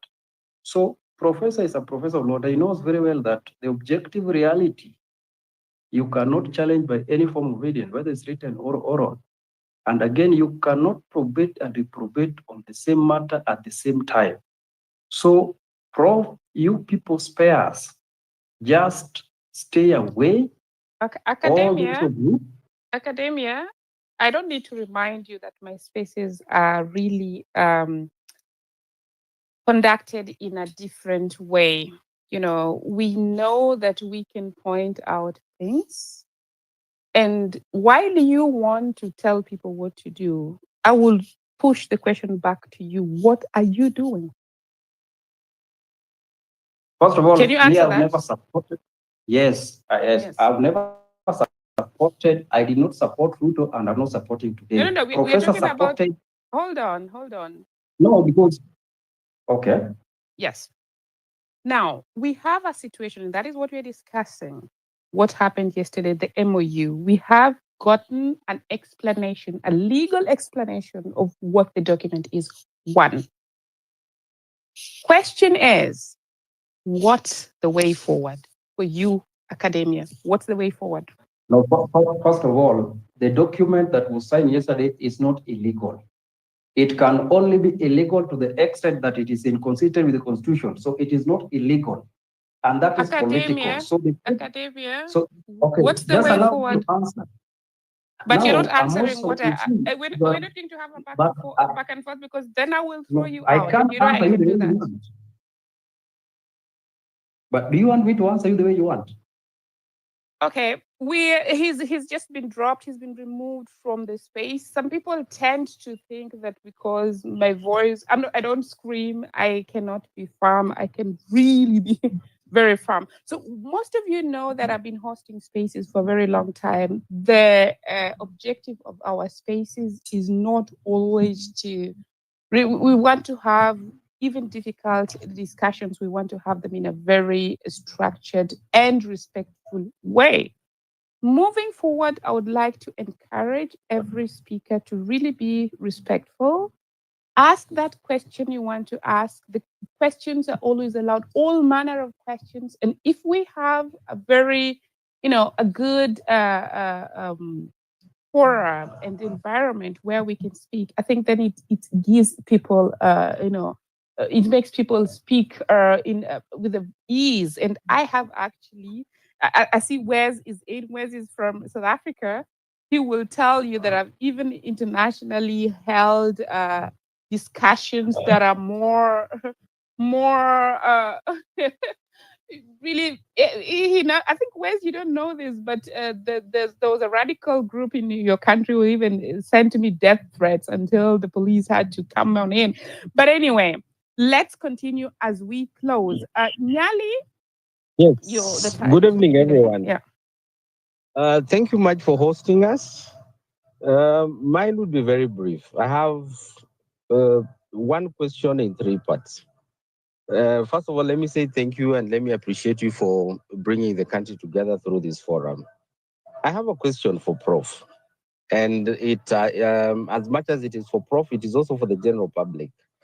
When you talk about an alternative government, our constitution provides that after every 5 years, we do an election. And within that election, we have to look for an alternative government that is able to take care of our interests as a country. As it is today, my question number one, who is our alternative government? A number of times we've seen Honorable Raila, he would chase something at the AU, move out to join government, and continuously we refer to him as our opposition leader. So I asked myself, in the event that we don't have Honorable Raila, when he joins government, what becomes of the alternative government? Maybe Prof, by virtue that he's been in government and he understands government better than myself, as I'm speaking from the point of being an ordinary Kenyan, he can easily get us somewhere to understand that in an event that Honorable Raila joins government, what happens to the alternative government that should either champion the agenda of the people and form government in the next general election? My second question would be, what is the alternative government doing? Like today we have presidential candidates. We have Honorable Ruben coming up. We have Professor Kibwana coming up. We've had names of the likes of former Chief Justice coming up. What are they doing individually and collectively so that we can be able to support the efforts that they are making to help us change our country? And the reason I'm saying this is that the Gen Zs, whatever happened with the finance bill, that was more or less a referendum. The Gen Zs came out and said, we don't have faith with this government. And that's why we are on the streets. We are agitating so that things can change. But the space has, I mean, there has been a vacuum in that space. Nobody has owned up the space to say we are owning up this particular process so that we can move it forward. That's why we gave space for Honorable Raila to run for AUC, and he's come back and joined the government. Until now, the government has now kept us busy discussing an MOU, a document between two political parties or between two friends. They just decided, okay, let us discuss, let us try and maneuver the country. What, from my perspective, is that Honorable Raila and His Excellency the President are already preparing for 2027. If you want to dislodge them from power and champion the agenda of the people, what are we doing individually, collectively? How are we fundraising to ensure that we have a presidential candidate devoid of the central government dividing the opposition? The focus of the debate should be, can we have a forum where we can have all the presidential candidates who are pro the people to sit down and front a candidate to us as early as 2025 or 2026, start campaigning. Let's look into the agenda in terms of where Kenya wants to go to, give the funding. If we have to do fundraisers, do a fundraising for them. And we know very clearly by 2026, we have a candidate who is Professor Kibwana or who is Maraga or whoever they decide among themselves, so that the country can rally on an agenda, not on the political tribal lines. I think whatever Gen Zs brought out was very clear. They said they are tribeless, they are leaderless. They only stand for one thing, which is Tribe Kenya and Agenda Kenya. Yeah. If all of us can go back to that agenda, then we should be able to fix the country. Yeah. So I would urge everybody on this particular platform that we need to look into our politics in terms of what are we doing for the country, and those who are in leadership, can we, from this point, be able to see who is pro-government and who is pro the people, so that the agenda of the people can be championed collectively. When you go to an election, I know I will go out and vote a candidate for presidency. I will donate. I will call my friends, knowing that this is an agenda for Kenya, not an agenda for few Cut you individuals. short as you finalize, because I think you've gone past your minutes. And I'd like to, at this point, also invite Honorable Ruben to come back on, because I think you joined a little later. He really delved into some of the points you're talking about, where he was talking about, establishing a scorecard for leaders.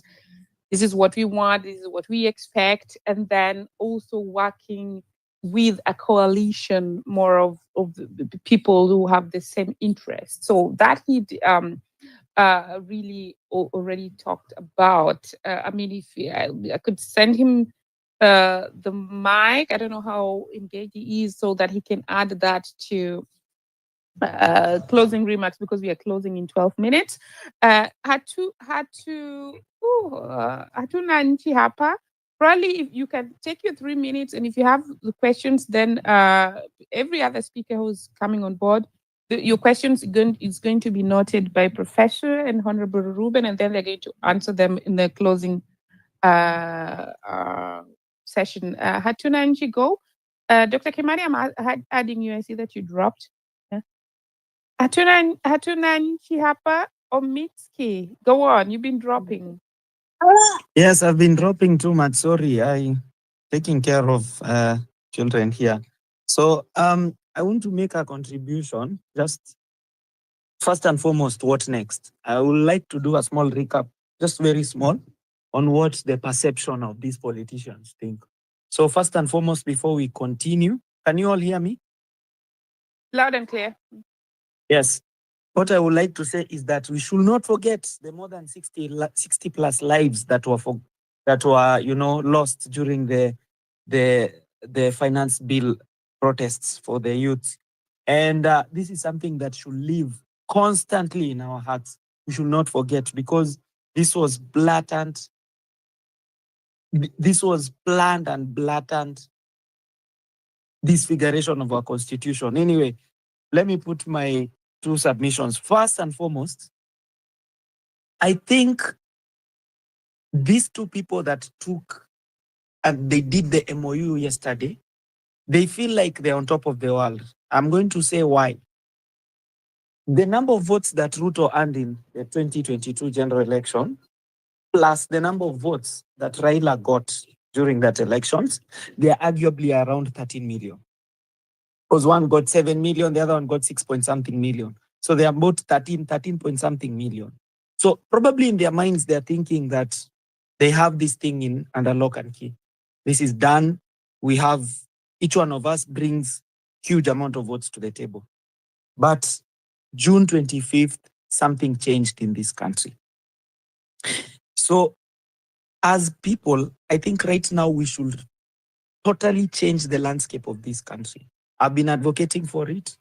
I'm very happy that I was in a church service where Ruben Kigame preached, and it was inspiring because the same thoughts that he raised and he talked about that time are the same thoughts that I have. We have to sensitize people because I believe the political class wants as many people of wajinga in this country as possible so that it's easy to give them money to go and swim in the KICC shallow swimming pools and to have them cry out. I think we lost you. Yeah. So can you please land with your questions the next 1 minute? And I see John Alan Namu. Feel free to come on board as we close and share your thoughts. Back to you, Hatunanchi, as you finalize. Yes. So my question is to Kivuta Kibwana. What was the when you were the advisor of Honorable the late Moi Kibaki? What was the atmosphere in that office? How were things? How were strategies implemented to help the people? I know everything was not perfect during that era, but how were things in that era? And for me to land, what I'm trying to what I would like to urge all the youth and everyone of the same mindset that we have is that we should organize, educate. Very important, educate. Start with the people that are close to you. Personally, I've started with all my family members that are older, that are in the village. They have to constantly hear me talking about bad governance and how this, I'll call them stupid politicians, are mismanaging our country. So it starts from there. And then when the time comes, we need to rally behind one person. We all know that these people have billions. They are going to buy people. It's the same narrative when Moi was campaigning 1992, 1997. Yeah. So let's rally behind one person. Thank you. For good governance and to end corruption in this country. Thank you. Thank you so much. Dr. Kimani, over to you. Thank you so much, Maj. I hope you can hear me loud and clear. Loud and clear, yes. Thank you so much. It's always a pleasure. Also, Professor, it's also great to see and hear you here. Papa Kigame is here as well. Most welcome. All listeners and all speakers, I cannot thank you enough for the contribution. Very well thought about. I want to make a few observations and maybe land with a question here and there. And this is about, Kenya is, our country, Kenya, is constantly on political something that has never come down to, something meaningful. And I'm saying this because you're looking at whatever happened between Raila and Ruto, is something that for me, it wasn't anything new.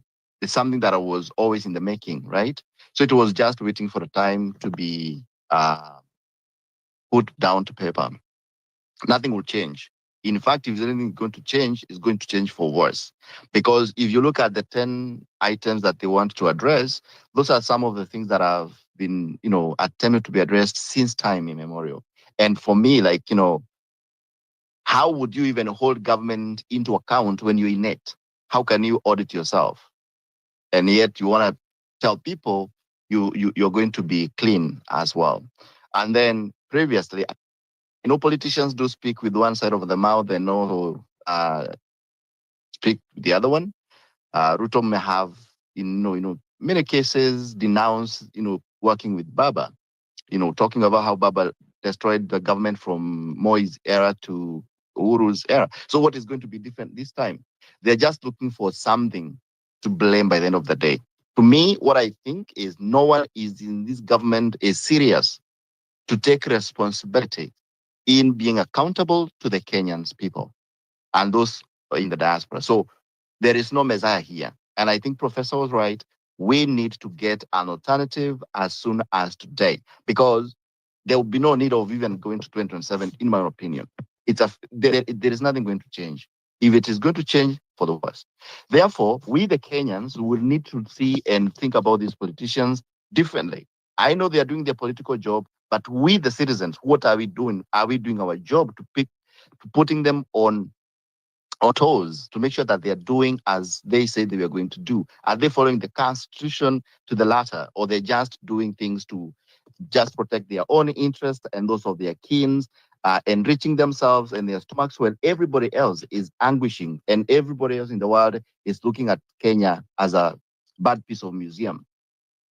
So, and this is because how can just two people, political leaders, come and sign something for the country? Why can't one who has got all the instruments do that? The president has the instrument to do exactly that and have the other person check them. We are on our own. Tuko peke yetu hapa, and we have to think and think hard. I also heard about the issue of going to these churches and whatever. Sunday watu wanaenda kanisani jamani. You people go to church, nendeni muombe, mtoe sadaka mkitaka, msipotaka hiyo tuachane nayo kabisa. And then kind of, and that's on a very, very light note, because I think the churches should be a platform that shows the people the way. If we say this is happening, if the Catholic bishops and archbishops return the money because they believe the proceeds of those are proceeds of crime and corruption, why should any person come and try to sanctify that? Why should you try to do that? If it is wrong, it's wrong. If your people that you preach to, ni kama wale wa Shakahola, I mean, we should be able to tell people the truth. It's not about the masses, it's about the truth. Let us not go that direction. And here, people should not even go with emotions. Let be led by brains into looking into these things. Kulisemekana kuna kati kutaletwa prophets of doom, false prophecies. And I think wamekuja sahi. They are not there to tell you how to go to heaven. They are there to tell you how you will die here on earth. So we should be able to tell them as it is, call them out, and do not destroy property and people's lives. It is important to preserve that, because that is what the Constitution says.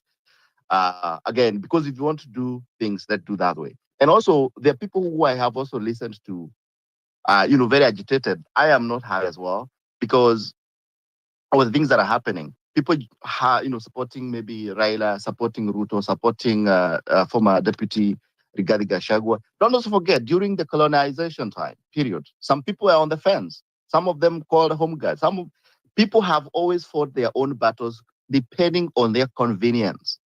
And in this particular time, as Marge said, what is it that you as a person doing?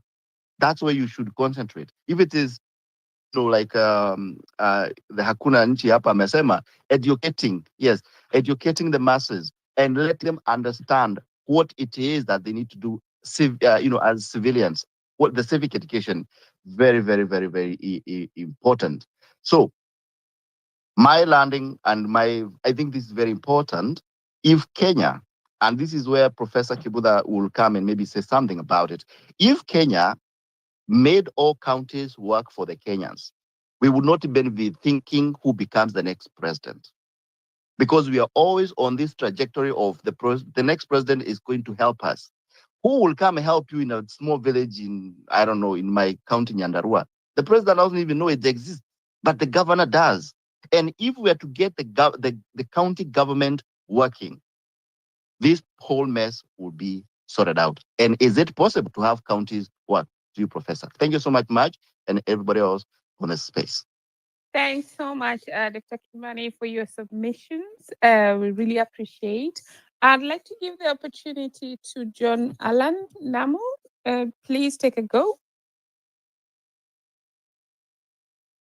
Hi, everybody. Can you hear me? Loud and clear. All right. So I just got the tail end of the discussion. So if I say anything that's already been said, please excuse me. First of all, I'm glad that, that a discussion like this is taking place. For me, it's just a couple of questions that I've been asking myself. So what fundamentally is the difference between the National Accord, the 2018 Handshake Agreement, the NADCO report, etc., etc.? And when you look at them and you analyze them, they seem to be getting less and less ambitious when it comes to the goals of the country and more focused on the goals of the political class, and not just the political class, a very specific subset of the political class. And so I've been asking myself, why do we need these kinds of accords and agreements that are signed so publicly every few years?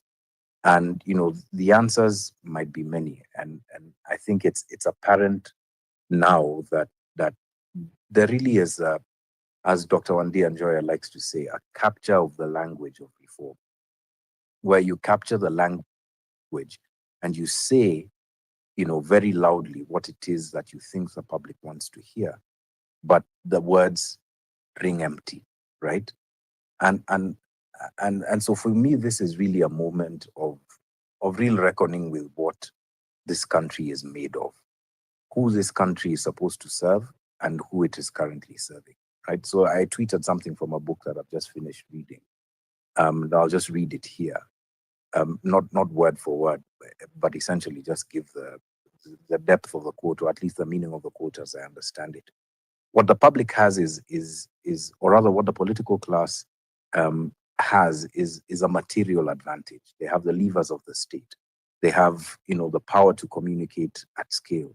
They have the monopoly of violence, right? So if you look at it technically, it looks like there is a very serious material advantage. But who does the spiritual advantage rest with? And this is what I think the 2024 protests have been about. It's no longer about fighting for power in 2027. It is fighting for really what the underpinnings of Kenya are, and that's how I like to look at things now. In as much as I have to look at things from a journalistic lens in my work as a Kenyan, that's how I look at things now. And do these political arrangements that are being made every now and again ring true when it comes to what the fundamentals of our country are? And how do we ensure that there's some sort of agreement? Now, of course, I'm speaking, a little more.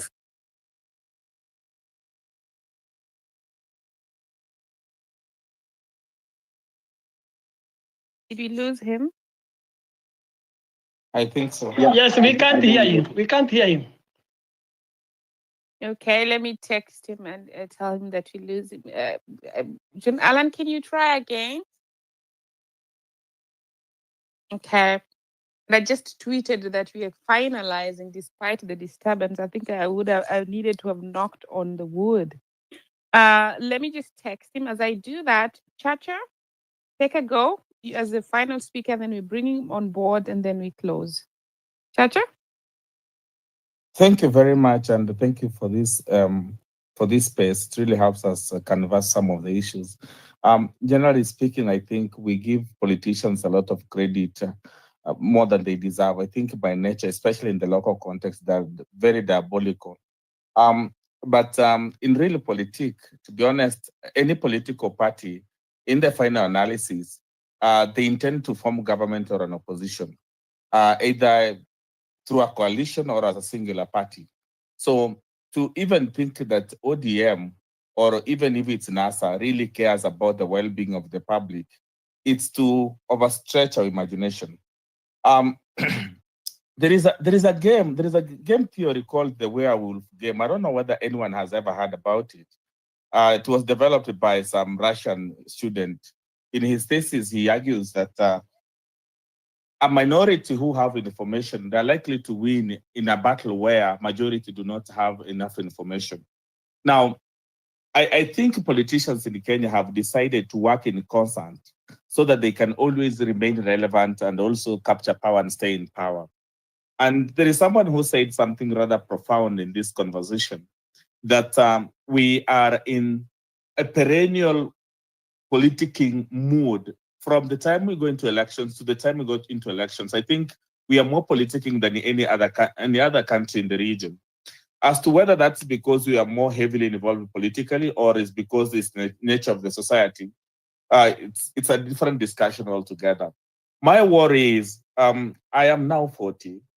When I was in college, back then, it was the same mood. It's still the same mood. The same talk, change, reform, but nothing really significant is happening. The question I have as I land is directed to Professor Kivuda Kibwana. Professor, I think one reason why we've had politicians who are coming specifically to plan the loot and rent-seeking is because those who have come before them, they have never faced any serious consequences, if any. I mean, we know what happened to Biwott with his large estate. Of course, we know what happened with the other corruption cases later on. A few sacrificial lambs, of course, were taken to the gutters, but at the end of they were taken to the guillotine, but not that severe. Do you think, from where you see it, it's time that we revive the conversation around going as far back as the 1990s or 80s, if possible, to see people who abuse power, especially to amass wealth? And is this practical, given that close to 70, if not all of them, have some bit of skeletons in their closet? And if this can be done, what is the appropriate punishment to these individuals to serve as examples in the future? Because the precedents we've set with the previous regimes is that you can steal, you go and enjoy your spoils of the spoils of what you've stolen, and nobody will bother you. And these guys seem to be taking care of each other. I mean, right now, nobody talks about what Moi did. Nobody talks about Ukuru Yatani and the scandal that came later. I remember the budget controller, Nyakam, was saying that she was forced to make payments in 26 minutes. So some of these things are really, we just talk about it and nothing really happens that can actually take somebody somewhere. So do you think, Professor, we have room to go as far back as maybe 1990s, 2000, get all these people and have some prison somewhere so that they can serve sentence to serve as an example to the rest of the will-be criminals, or rather political corruption, rather? Yes. Thanks so much, Chacha. John Alan, please try again. I hope it's gonna work now.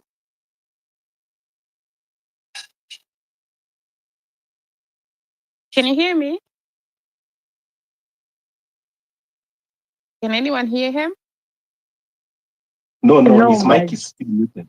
Sorry? His mic is muted. Okay. Can you please unmute, because we are trying to close? Yeah, there you go. Yeah, go on. Well, I think he unmuted and then he dropped. He's requesting, because he's our last speaker. And then we do the closing session because we've been here forever. Oh my gosh, it's been long. It's been over 3 hours. Okay.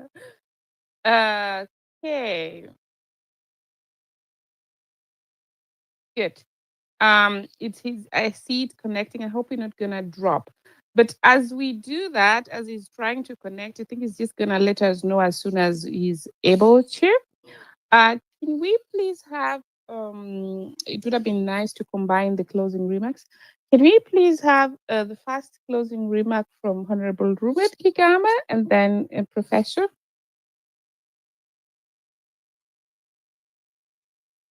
Can anyone hear me? Yes, Maj. Yes, we can hear you. Okay. Yeah, can you hear me? Yes, please go on. Yeah, thank you so much for the space, Marge. And thank you, everybody, for all the great contribution. I don't think we need to reinvent the wheel at all. We are talking too much. We're complaining too much. I think we need to organize, and we certainly need to strategize, and then get the job done. I'm willing to work with anybody who is not going to be resuscitating the old mold. And so I do not have any space for, the so-called KANU orphans. I think we need to give citizens a fresh start. So how can you participate? Number one, please, if you want, register in the Justice and Freedom Party, JFP. If you go to your *509# and call, if you've not used the service before, you'll need to register with your first name and ID. And the first thing you need to do is check if you are in an existing party, because a lot of Kenyans are in parties they never signed for. So you need to resign first. And I tweeted recently and said that that particular register is a crime scene, because a lot of people even never registered for what is listed on their portals. So resign, and then you can sign in and register and join a party. If you are going to be joining Justice and Freedom Party, our code is 077. And you'll be asked, of course, for your constituency, for your county, and so on in numerics, and you can fill that. You could also do that by e-citizen.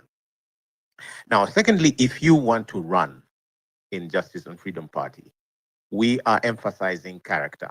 We are emphasizing values. We are emphasizing justice. We are emphasizing truth. And so if you are of that caliber, you want to go that direction to run, then inbox me. And as deputy party leader, I will get your information to the NEC, if nothing else. And then they'll call you, they'll discuss with you. And that includes those who want to vie in the by-elections that are coming. If you want to, we'll be more than delighted. And you can also recruit members, your family, your workplace, etc. Now, you may also want to fund, to support what we're doing. There are two funds to fund. One is the presidential campaign, in which case you would be funding what I'm doing with my team. Or you could fund the party. Just DM and I'll direct you. If you want to fund the presidential team and our strategy, support some of what we are doing and are setting out to do, you can do that on pay bill 827723. That is 827723. And in the account name, just enter 2027. You can support. You can also give us office space. You can lend us your third or fourth car that you don't. Any of that is welcome.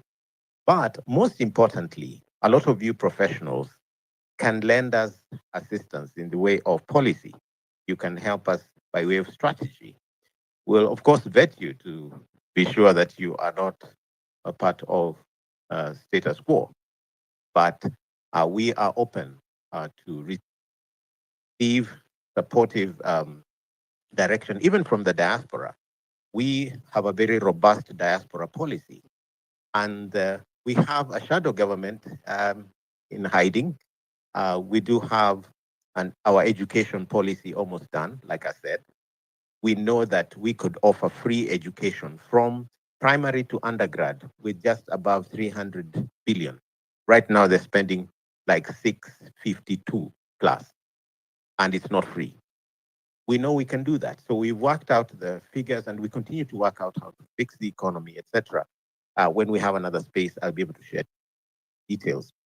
So you can contribute in terms of research, you can volunteer media, you can certainly let people know that we are in.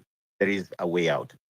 I just want to close by saying that it's going to be their money versus our resolve to move as one. Because if we move as one, we will use much less, but we will achieve more.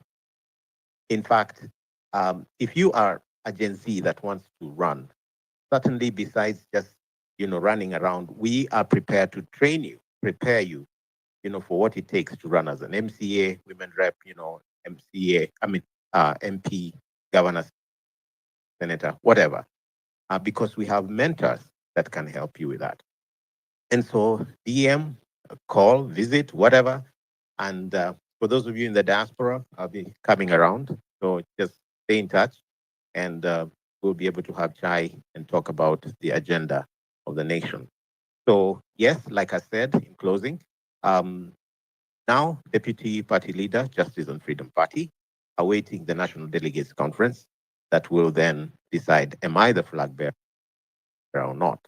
And that gives us the capacity to make it official that I am the flag bearer, and we can negotiate with other groups as long as they're progressive, people-centered, and not going backwards where we have been into status quo. And so I reject with all my heart any attempts to take us backwards. And the only thing that you all need to know is the obvious aspect of my running is that I did run in the last election and I was blocked. And I'm saying this time they'll not manage to block me. I can only team up with like-minded people, but I'll not let government to block me again. And don't allow them to block me. Thank you. Thank you so much, Honorable Ruben.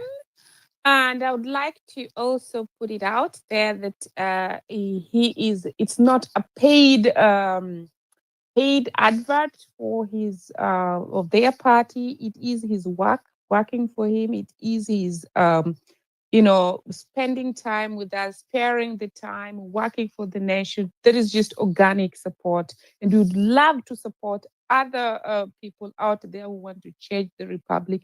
You come to our space, we give you the chance to share with us how we can support you, what you're doing. So thanks again, Honorable Ruben. John, let's give it a try once again. All right. Can you hear me now? Loud and clear.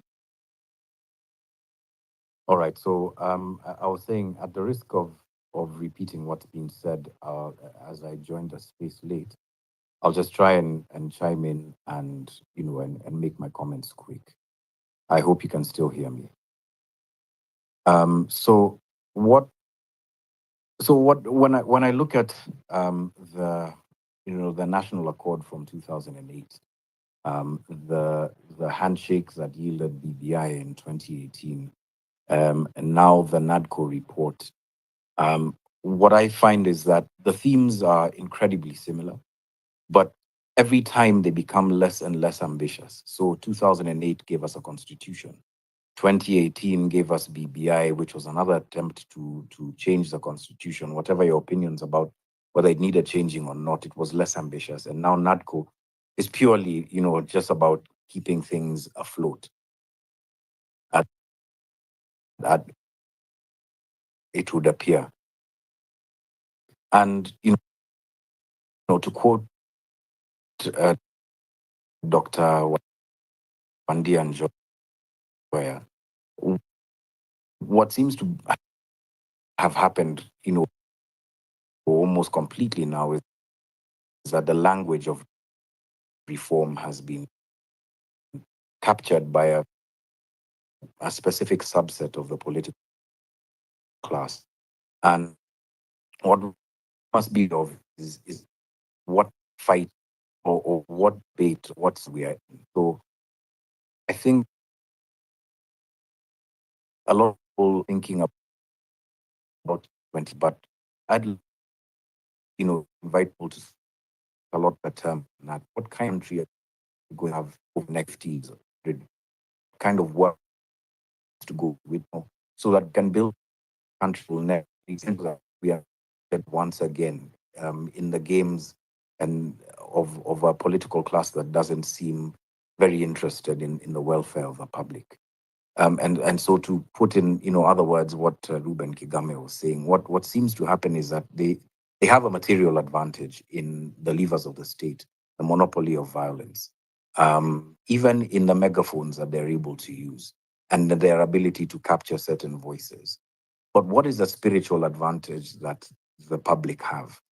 And it sounds weird for me to speak of it, given that my world is built on fact, right? My world as a journalist is built on fact. But we really need to very clearly, in our own spaces, in our own homes, imagine what this country should be and ought to be, and start to work very dedicatedly towards that, and not be convinced by the language, but rather use the evidence of our own eyes to understand what exactly the game is here. I'm certain there are certain parts of this that have been spoken before, so I'll just end there and say good night. Thank you so much for your submission. And so we are looking forward to further discussions. And now I'll give it to Professor Kivuta Kibwana to give his closing remarks, and then we'll call it a day for today. We've been here for almost 3 hours. Over to you, Professor. Sorry, Marge. Some of the time I've been dozing a bit. You were tired. You had a very heavy Yes, day, you said. Yeah, go on. very heavy day. Yeah. That's correct. And thank you for the comments just from Ruben and from John Allen, which have come just now. I still want to go back to this matter of the church. You know, when, for example, something like this MOU has happened, and so it is necessary to for people to have a conversation around it, to study it, to know, how is it that the uprising will be resumed? What is the next stage? The stage of organizing as political parties, organizing for civic education, organizing for whatever it is that must be done. You don't just rush into what happens first, without even a conversation to say if it's a new front of struggle being opened, how do you deal with that? So sometimes you can get even urgent provocateurs to tell you, let's do something, and they know that the backlash is going to derail you. So I am not, and I was very clear that I was not saying that, people can't, go to church and make a point and all that kind of stuff, and that it's not correct, the taking of the money and the giving of the money in a way in which it was given and taken. But one has always to be strategic, and especially when you know that you're dealing with people who are, they are really ready. They are ready to confuse us, and part of even this thing of MOU and so on is part of that confusing us. So I think it is important for us to perhaps be very strategic and begin to do things deliberately so that they have impact, and we don't fall in a situation where we begin to lose major constituencies, because at the end of the day, the religious sector is a major constituency, and we have seen what the Catholics have done, like Muheria.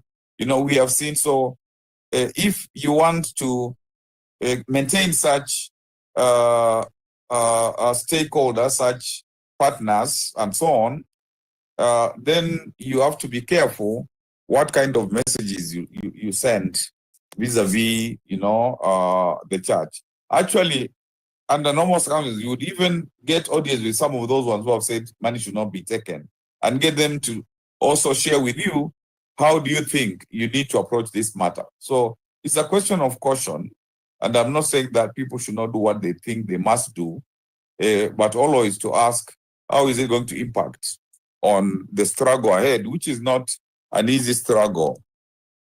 And I of course, I don't really want to respond to things that just simply want to derail what people are doing, because anybody who has followed what we do knows where we stand, and so I think that is enough. And thank you, Marge. Thank you. Yes, go. Then I need to just quickly say, like, to respond to what all these things look the same. All these MOUs, whether they're NADCO, they're what, from 2007-8. And that really tells you that these people have never developed the formula for solving the problems.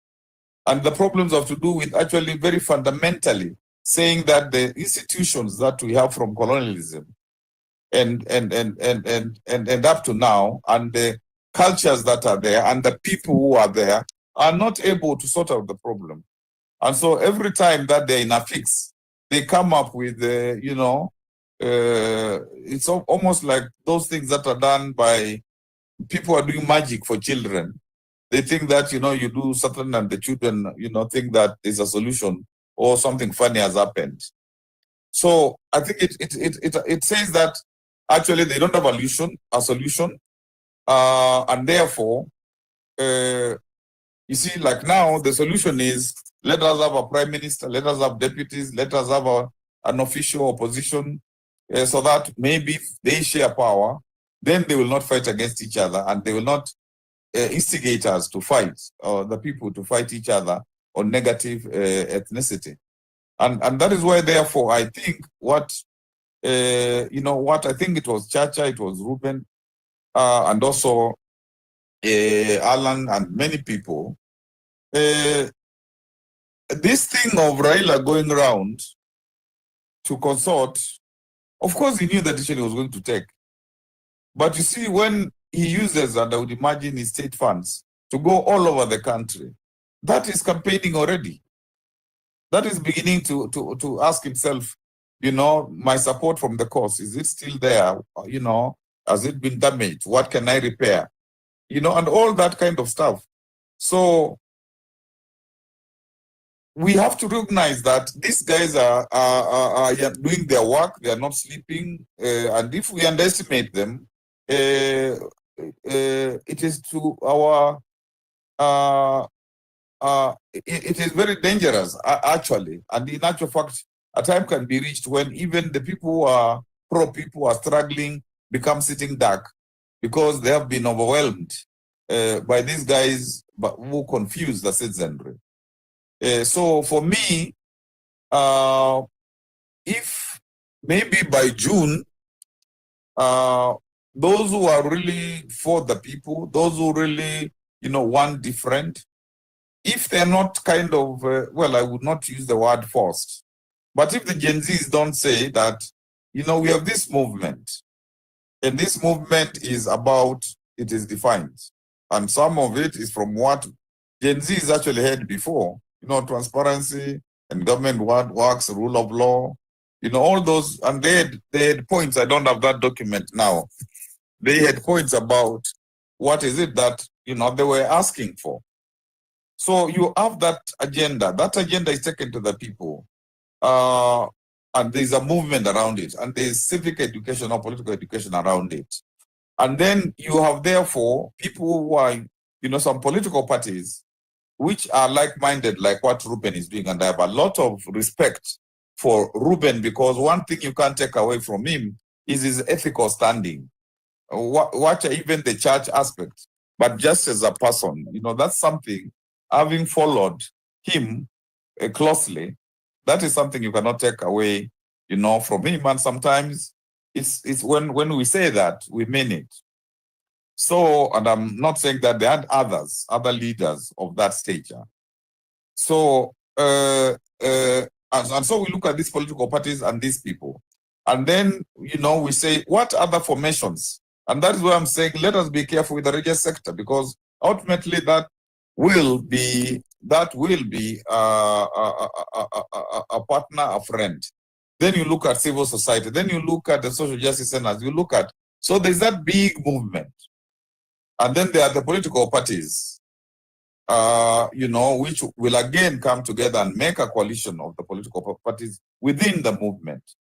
If you do that, then you are going to excite Kenyans. But as of now, Kenyans are saying, okay, I mean, if it's not Raila and Ruto, then it is who?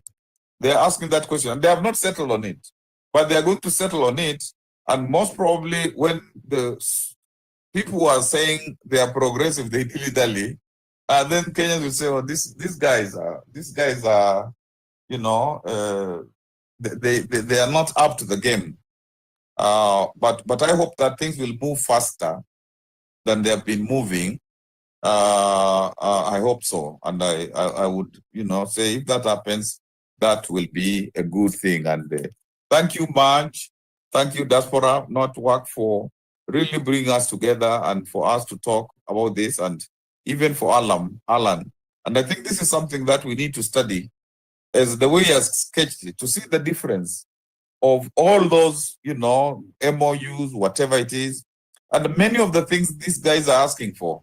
They were in the original bombers, but in a different form, in a more pro-people form. Even the prime minister, the deputy prime ministers, but it was real power sharing, not just sharing things because of tribe and to secure, you know, narrow interests. And one day we'll be able to, you know, talk about what really happened, so that some of that very progressive agenda within the constitution was watered down, and even to suggest that some of the people who did that people who are now, you know, talking about BBI, NADCO, and stuff. But thank you very much, our hosts. Good night, everybody.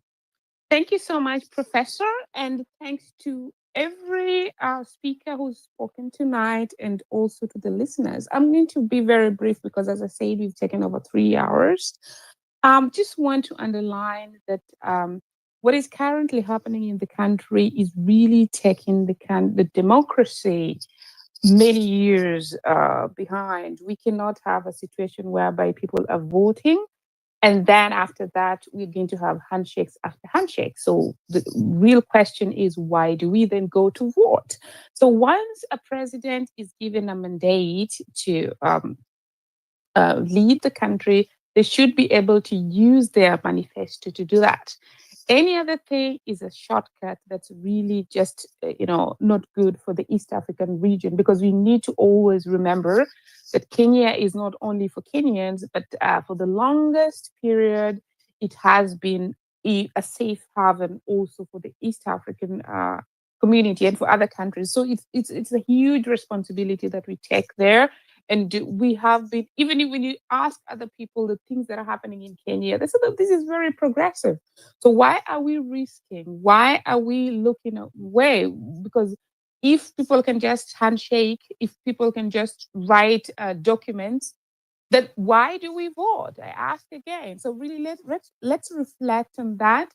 No matter who you support, think about that. Yeah, let's really have a way of moving the country forward, and it cannot be that, because you might be celebrating today, but look at Southern Sudan. Next time it's going to be a handshaking with a warlord. So what happens next? So guys, we cannot do that.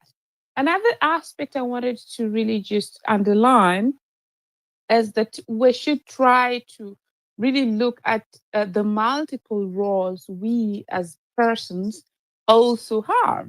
So this is a call to the younger ones, probably younger than me. Well, you do something out there. Of course, what you're doing it as per your understanding. But think about your role in explaining to your grandmother what you were doing and why they should listen to you.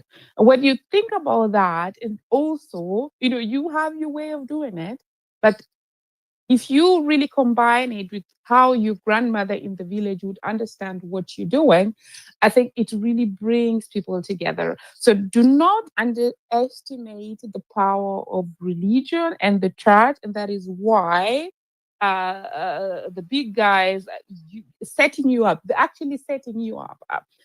I'm not a politician, so I will not really sugarcoat it, but they can really send gangs in there and just have you really be, implicated in something you did not even do. And the last thing that's going to happen is like, he's going to be out there saying, these guys are even going to the church. What if you just went there to protest and somebody burns the church? How are you going to explain that to that grandmother in the village? So the current politics that's going on in the country is something we cannot look at emotionally. We have to be also very strategic, not only with the things that you do, but with the moves. We cannot be crying all the time and say, look, we expected that politician. Why did you expect them to act differently? These people are related, these by blood, by marriage, by everything, by interests. So let's really consider that. And that is where I'm a little bit, or not a little bit, but extremely shocked to see people saying, look, we don't have any other alternative. These guys have too much money. Are you saying that you supporting the status quo? So let's try to really also bring change. If you have a candidate you're supporting, make them visible. Let's not waste time bashing politicians online. What is it going to bring? Because those who are supporting Raila and continue supporting will continue. Those who are supporting Ruto will continue. So when you go for these two head, and I'm specifically mentioning the two, the time that you spend just bashing either of them, you could be spending doing another thing, because that's actually going to change the situation. I've seen some Gen Zs who actually gone to the village as we speak. They're making themselves visible. They've gone to these the barber shops. They're distributing calendars with their faces on them. Other people might think, well, what are you doing? But you see, in that village, they're seeing them, and there are other things to be done. So I think we should really use our time effectively. Stop being very emotional when it gets to politics. Put politics actually in your lungs, like they always say, and strategize and look for a better way forward that really will make sure that the youths have jobs. That Kenya is a place that you can actually invest in, because the title lead will not be awarded to 4 people at the same time. And so those are the things that we need to see. We need to see proper change. That having been said, I thank everyone, and I say good morning and good night wherever you are, and thank you. Bye-bye.